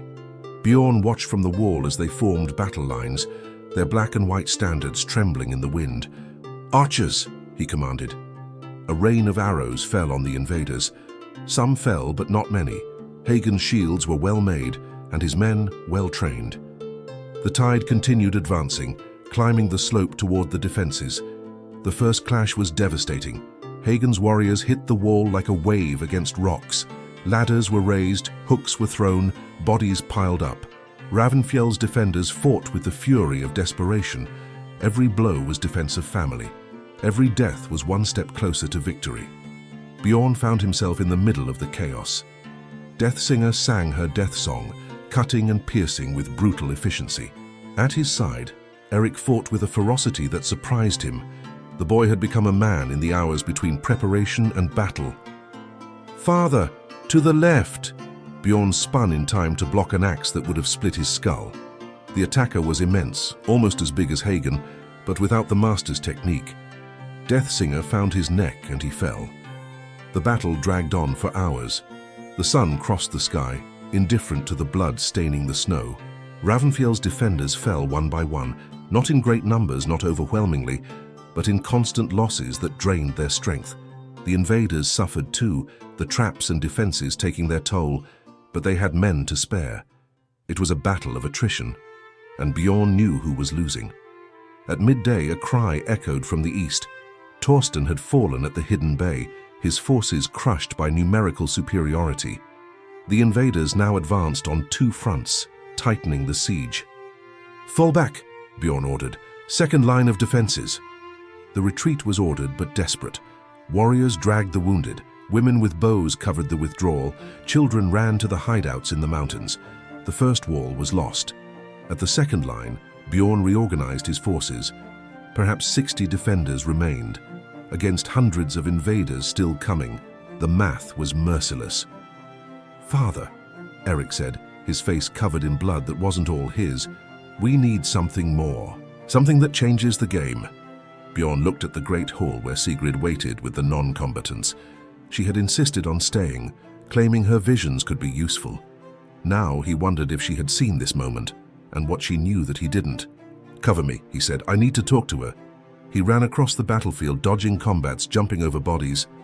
When he reached the hall, he found Sigrid standing before the sacred fire, her eyes closed, the runes on her skin glowing with a light of their own. "Sigrid." She didn't respond. She was in a trance, he realized. A deep trance, more intense than any he had witnessed. "Sigrid, I need you. What do you see? What should we do?" Slowly, her eyes opened. But they weren't the green eyes he knew.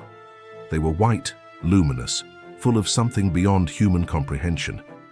"The heart," she said, her voice coming from very far away. "Cut the heart and the body dies." "What heart? What do you mean?" "Hagen." She raised a hand, pointing beyond the walls. "He's there, on the golden ship, watching, commanding. As long as he lives, they won't stop." "I can't reach him. There's an army between us." "There's a path." Sigrid moved, stumbling, to the hall's north wall. With strength she shouldn't have had, she tore away a tapestry, revealing a hidden passage. "This tunnel leads to the water. There's a boat waiting. Use it." Bjorn looked at the passage, then at Sigrid. "How did you know?" "I built it." Her eyes returned to normal, but they were tired, so tired.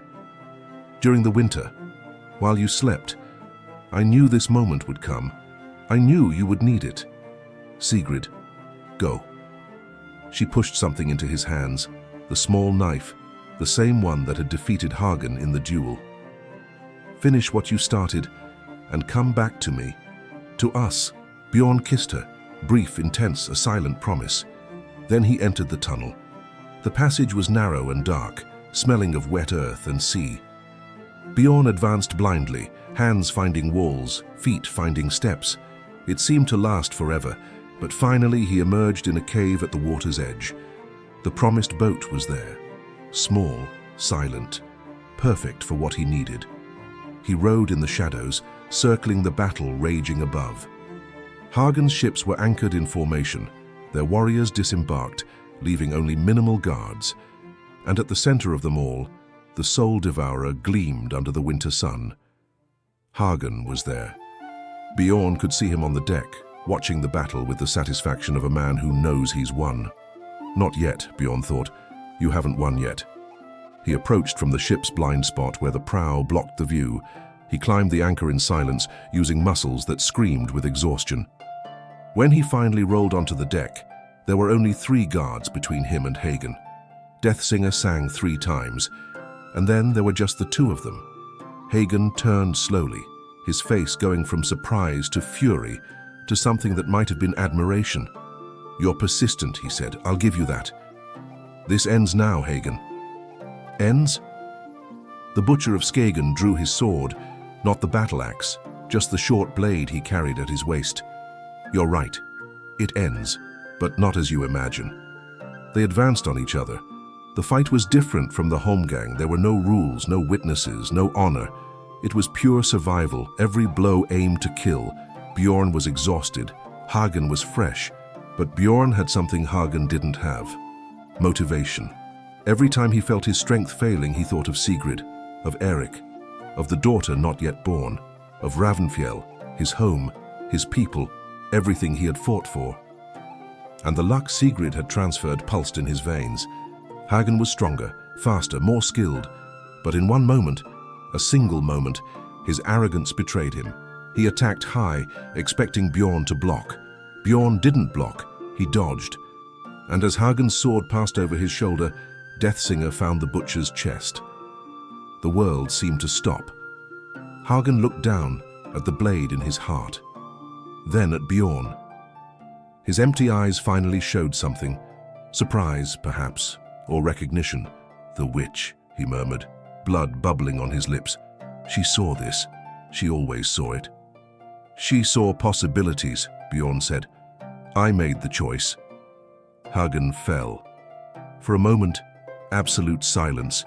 Then screams. The guards on other ships saw, the warriors on the beach saw, everyone saw. Their leader was dead. What happened next was what Sigrid had foreseen. Without Hagen to command, without his iron will to keep them united, the invaders panicked. Some fled to the ships, others surrendered. Others fought among themselves, old resentments exploding without the cruel hand that contained them. The Battle of Ravnfjell was over. Bjorn sailed back to shore, his knees buckling when he finally stepped on solid ground. Erik ran to meet him, embracing him hard enough to break ribs. "You did it," the boy said, crying. "Father, you did it." "We did it," Bjorn corrected. "All of us." Sigrid appeared at the Great Hall's entrance, supported by Helga. Her face was pale, her strength clearly drained by the trance she had maintained, but her eyes shone. Bjorn walked to her, every step hurting more than the last. "You knew," he said, "this whole time. You knew it would end like this." "I saw possibilities," she replied, a weak smile on her lips. "You made the choices. And the luck you gave me? It's still there." She took his hand, placing it over her heart. "Did you feel it when you needed it most?" He had. In the crucial moment, when everything could have been different. "Thank you," he said simply. "Don't thank me yet." Sigrid looked at the battlefield, at the bodies, at the survivors. "There's much work ahead, wounded to treat, dead to honor, a kingdom to rebuild." "But we will rebuild." She touched her belly where their daughter grew. "We will. Together." Death comes for everyone. Honor only for those who earn it. Today, Ravnfjell earned its honor and its future. Spring came to Ravnfjell with wildflowers and the cries of newborns. 6 months had passed since the battle. 6 months of hard work, of reconstruction, of mourning and celebration intertwined. The dead had been honored with pyres that illuminated the fjord for nights on end, their souls guided to Valhalla by the bard's songs. The wounded had been cared for, some recovering completely, others carrying scars that would tell stories until the end of their days. Torsten had survived, against all expectations.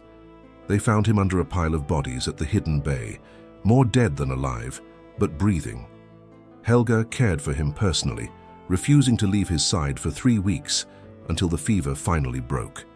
Now he walked with a cane and an even more grumpy disposition, but he walked. The surviving invaders had been judged at the Thing, the People's Tribunal. Some were executed for specific crimes. Others were accepted as thralls, working to pay their blood debt, and surprisingly many asked to stay, not as prisoners, but as citizens. Without Hagen to lead them, many discovered they had nowhere to return to. Ravnfjell, despite everything, offered something their old lives didn't: purpose. Harold had departed the morning after the battle, his ships loaded not with prisoners or plunder, but with the promise of permanent alliance.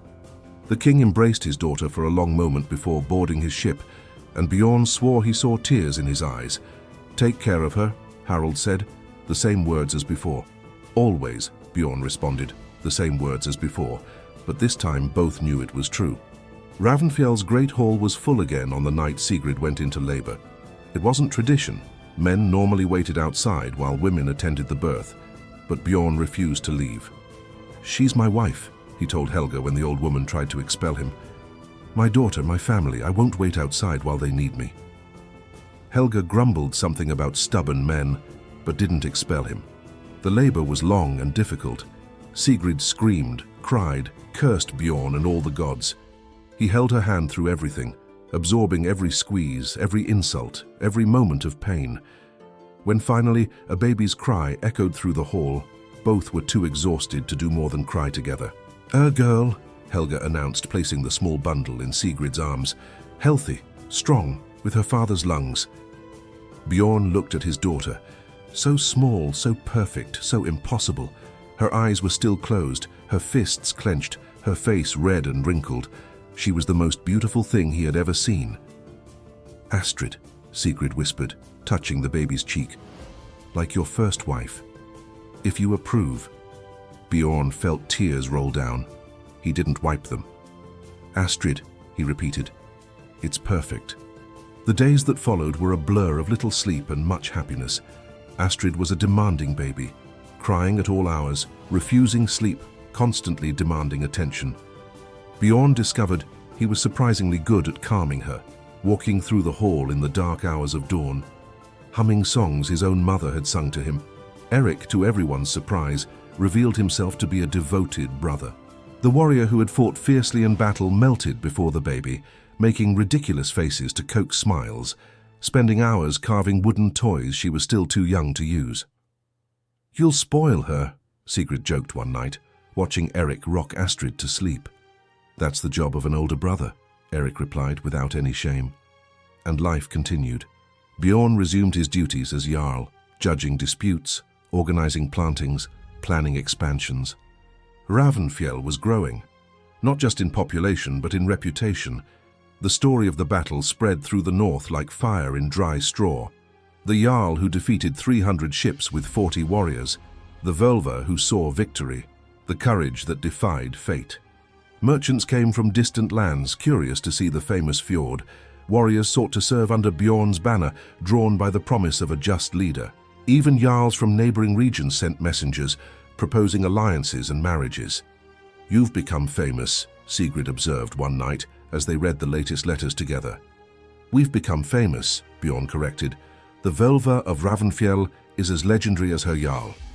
"The Völva of Ravnfjell just wants to sleep more than 4 hours straight," she replied, yawning.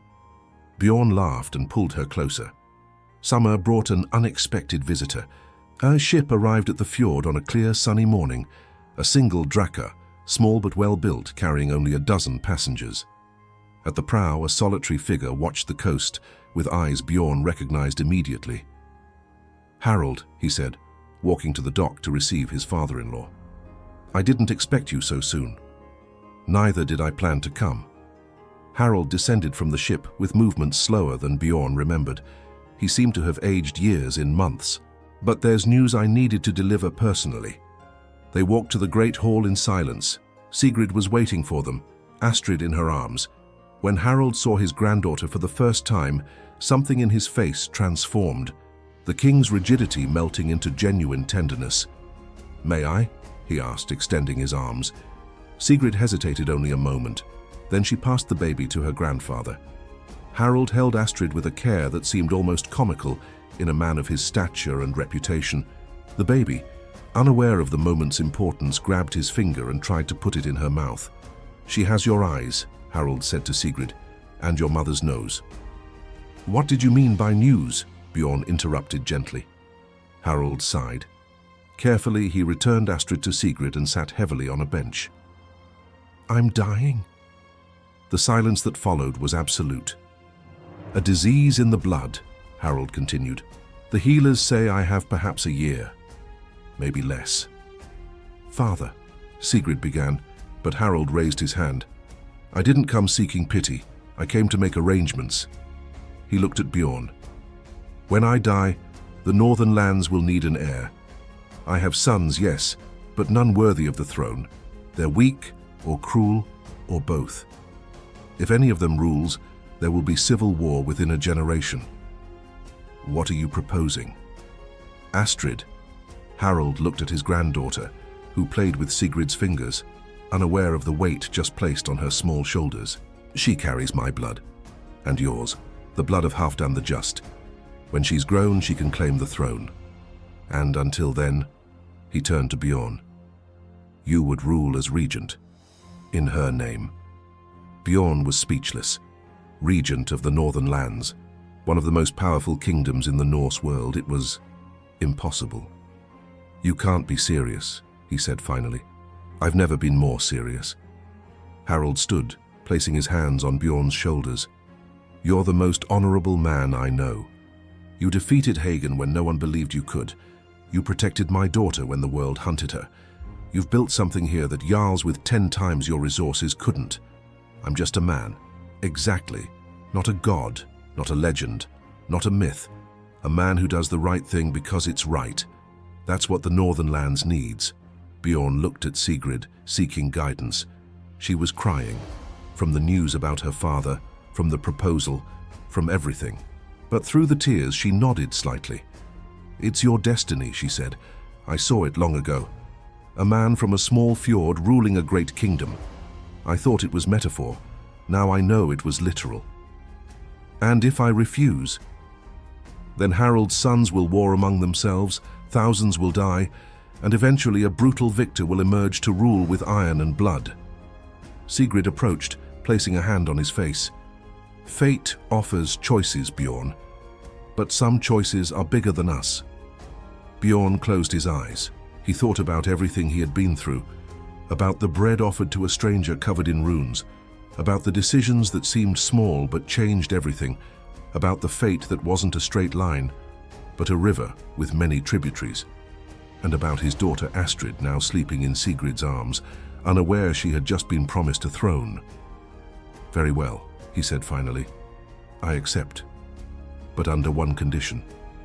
"Which?" "Ravnfjell remains my home. I won't move to your capital, rule from a distant palace. If I'm going to lead the northern lands, I'll do it my way from this place." Harald smiled, a genuine, relieved smile. "Agreed." That night, after Harald retired to rest, Bjorn and Sigrid walked to the fjord's edge. The sun was setting over the waters, painting the world gold and pink. Astrid slept in Sigrid's lap, oblivious to the beauty around her. "Are you afraid?" Sigrid asked. "Terrified," Bjorn admitted. "I never asked for any of this. I didn't want to be a hero or regent or legend. I just wanted to live in peace, raise my family, die of old age surrounded by grandchildren. And now, he sighed, now I'll do what I've always done. One choice at a time, one day at a time. And when fate presents me with a crossroads, I'll choose the path that protects those I love. Is it that simple? It's never simple." Bjorn turned to her, taking her face between his hands. "But it's true. It all started with bread given to a stranger. And look where we are." Sigrid laughed, a sound Bjorn loved more than any music. "You're a fool," she said. "Probably, but I'm your fool." "Yes, you are." They kissed as the sun disappeared, as the first stars appeared, as Astrid dreamed the innocent dreams of childhood. Behind them, Ravnfjell glowed with the light of hundreds of torches.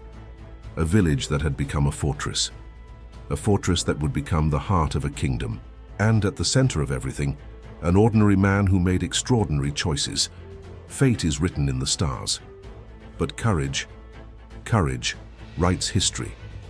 And the history of Bjorn Halfdansson was just beginning.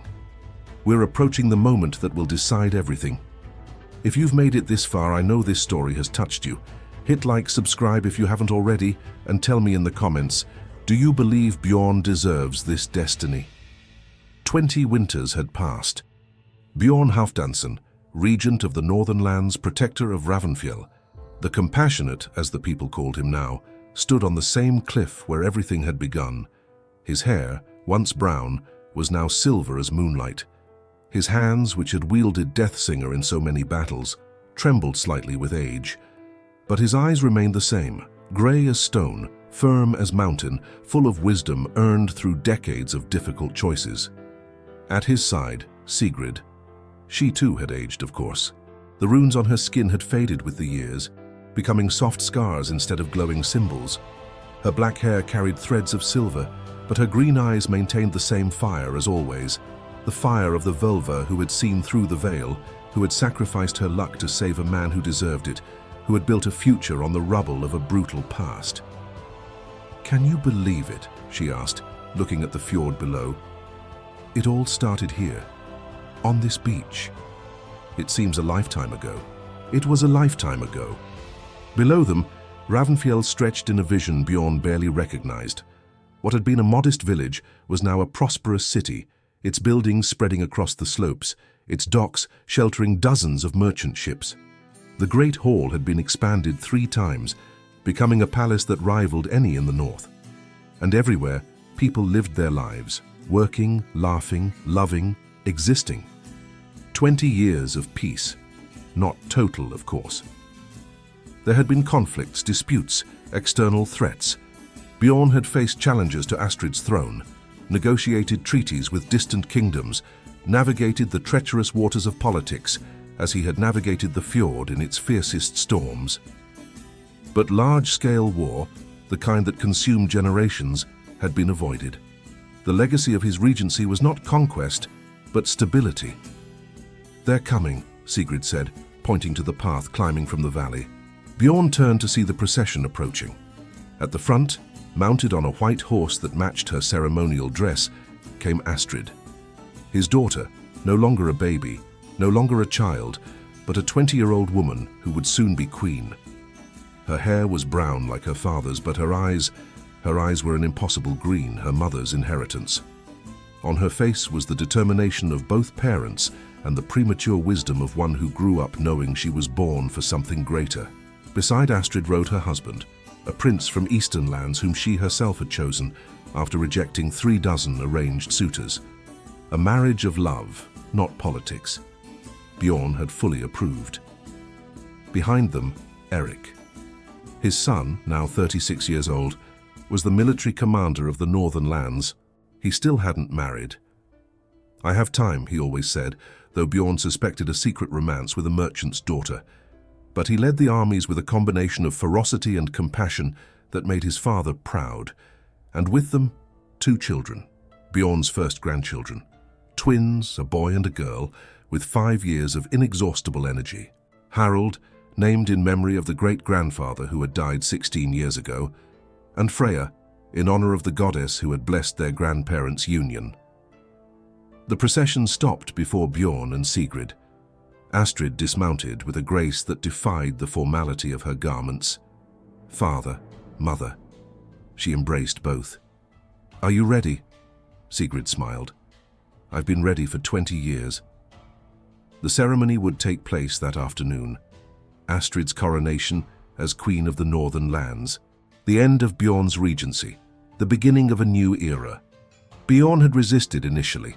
Astrid was young, didn't have enough experience yet, needed more time. But Sigrid and Astrid had been firm. "You prepared me my whole life for this," Astrid had said in the final argument. If you don't trust me now, you never will." And she was right.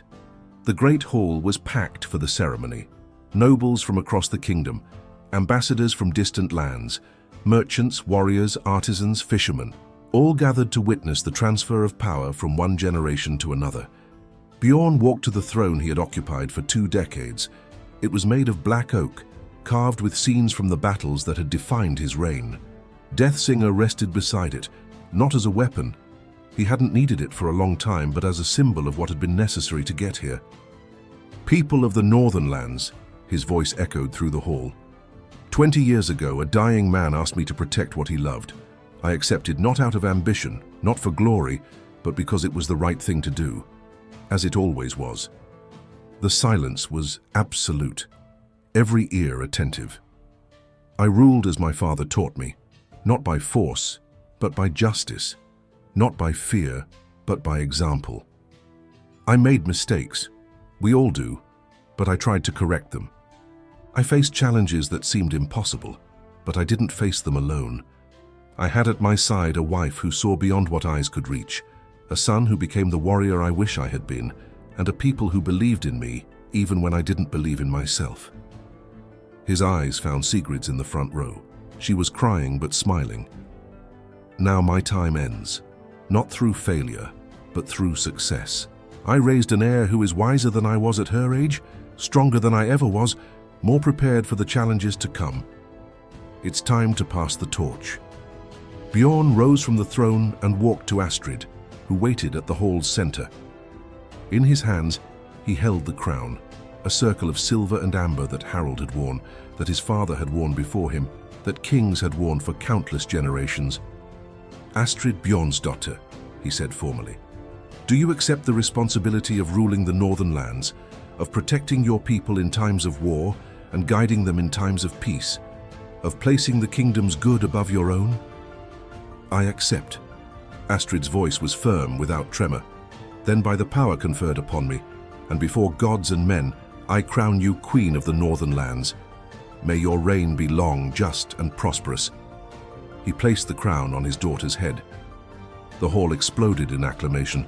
"Queen Astrid! Queen Astrid! Queen Astrid!" Astrid turned to face the people, radiant, and Bjorn allowed himself a moment of pure pride. This was his daughter. This was his legacy. Not in gold, not in conquests, not in bards' songs, but in a person who would be better than he was, who would take the world one step forward. The celebration that followed lasted 3 days. On the last night, when the guests finally began to depart, Bjorn escaped the hall with Sigrid. They walked hand in hand to the North Beach, the same beach where Gunnar had found her 21 years ago. The sea was calm. The full moon painted the waters silver. "Are you happy?" Sigrid asked. "More than I ever imagined possible." "Even after everything, the battles, the losses, the years of worry?" "Because of all that." Bjorn pulled her closer. "Every difficulty brought me here.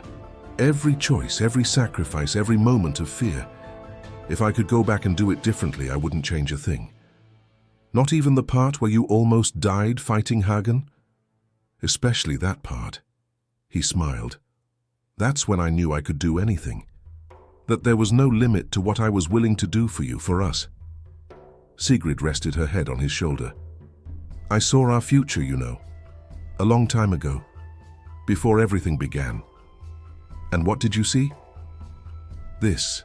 She gestured at the fjord, at the gleaming city on the hills, at the world they had built together. "I saw an old man with silver hair, standing on a beach, looking at everything he'd created. I saw a woman at his side, grateful for every day they shared. I saw children, grandchildren, generations to come. I saw peace.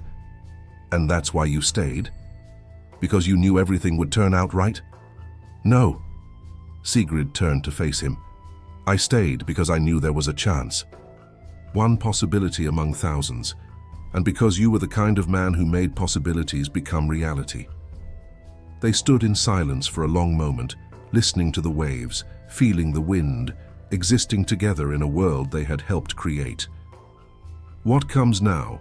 Bjorn asked finally. "Whatever we want." Sigrid smiled. the same smile he had fallen in love with 2 decades ago. No government responsibilities, no war threats, just the two of us, our grandchildren to spoil, and the rest of our lives to discover. That sounds perfect. It sounds deserved.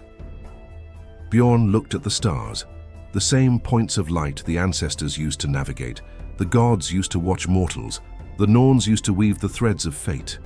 He thought about everything that had happened since that day, when a fishing boat brought a stranger covered in runes.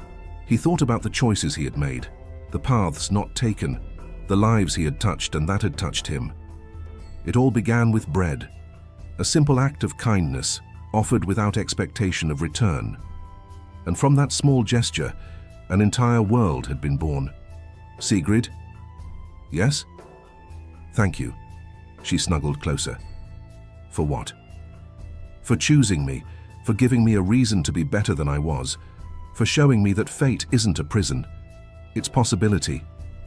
You did all that yourself, Bjorn. I just saw what you were capable of being. Then thank you for seeing. They remained on the beach until dawn, 2 people in love watching the sun rise over the world they had built. Behind them, Ravnfjell awakened to a new day. Above them, Odin's ravens circled, watching, remembering, witnessing. And somewhere beyond the clouds, Bjorn liked to think the gods smiled. Not because he had been perfect, but because he had been human and had chosen always compassion. Epilogue. Many years later, when Bjorn Halfdansson finally closed his eyes for the last time, it wasn't in battle. It was in his bed, surrounded by family, with Sigrid holding his hand as she had on the first night they met. They say he smiled in the final moment. They say he whispered something about ravens and bread. They say Valhalla opened its doors not for a warrior, but for something rarer, a good man.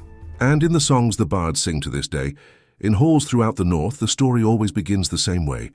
He gave bread to a slave covered in runes, and the next morning, the world changed forever. The end. Fate is written in the stars, but courage writes history. A true warrior doesn't fight only with an axe, he fights with his heart. And sometimes, the greatest battle is simply choosing kindness when the world expects cruelty. And so ends the saga of Bjorn Halfdansson. But stories of the North never truly end. They echo through time. If you enjoyed this journey, hit like, subscribe to the channel, and click the video appearing on your screen for another unforgettable saga. See you in the next story. The gods are watching, and they remember. And now they remember you who made it to the end of this journey. May the Norns weave threads of gold into your destiny.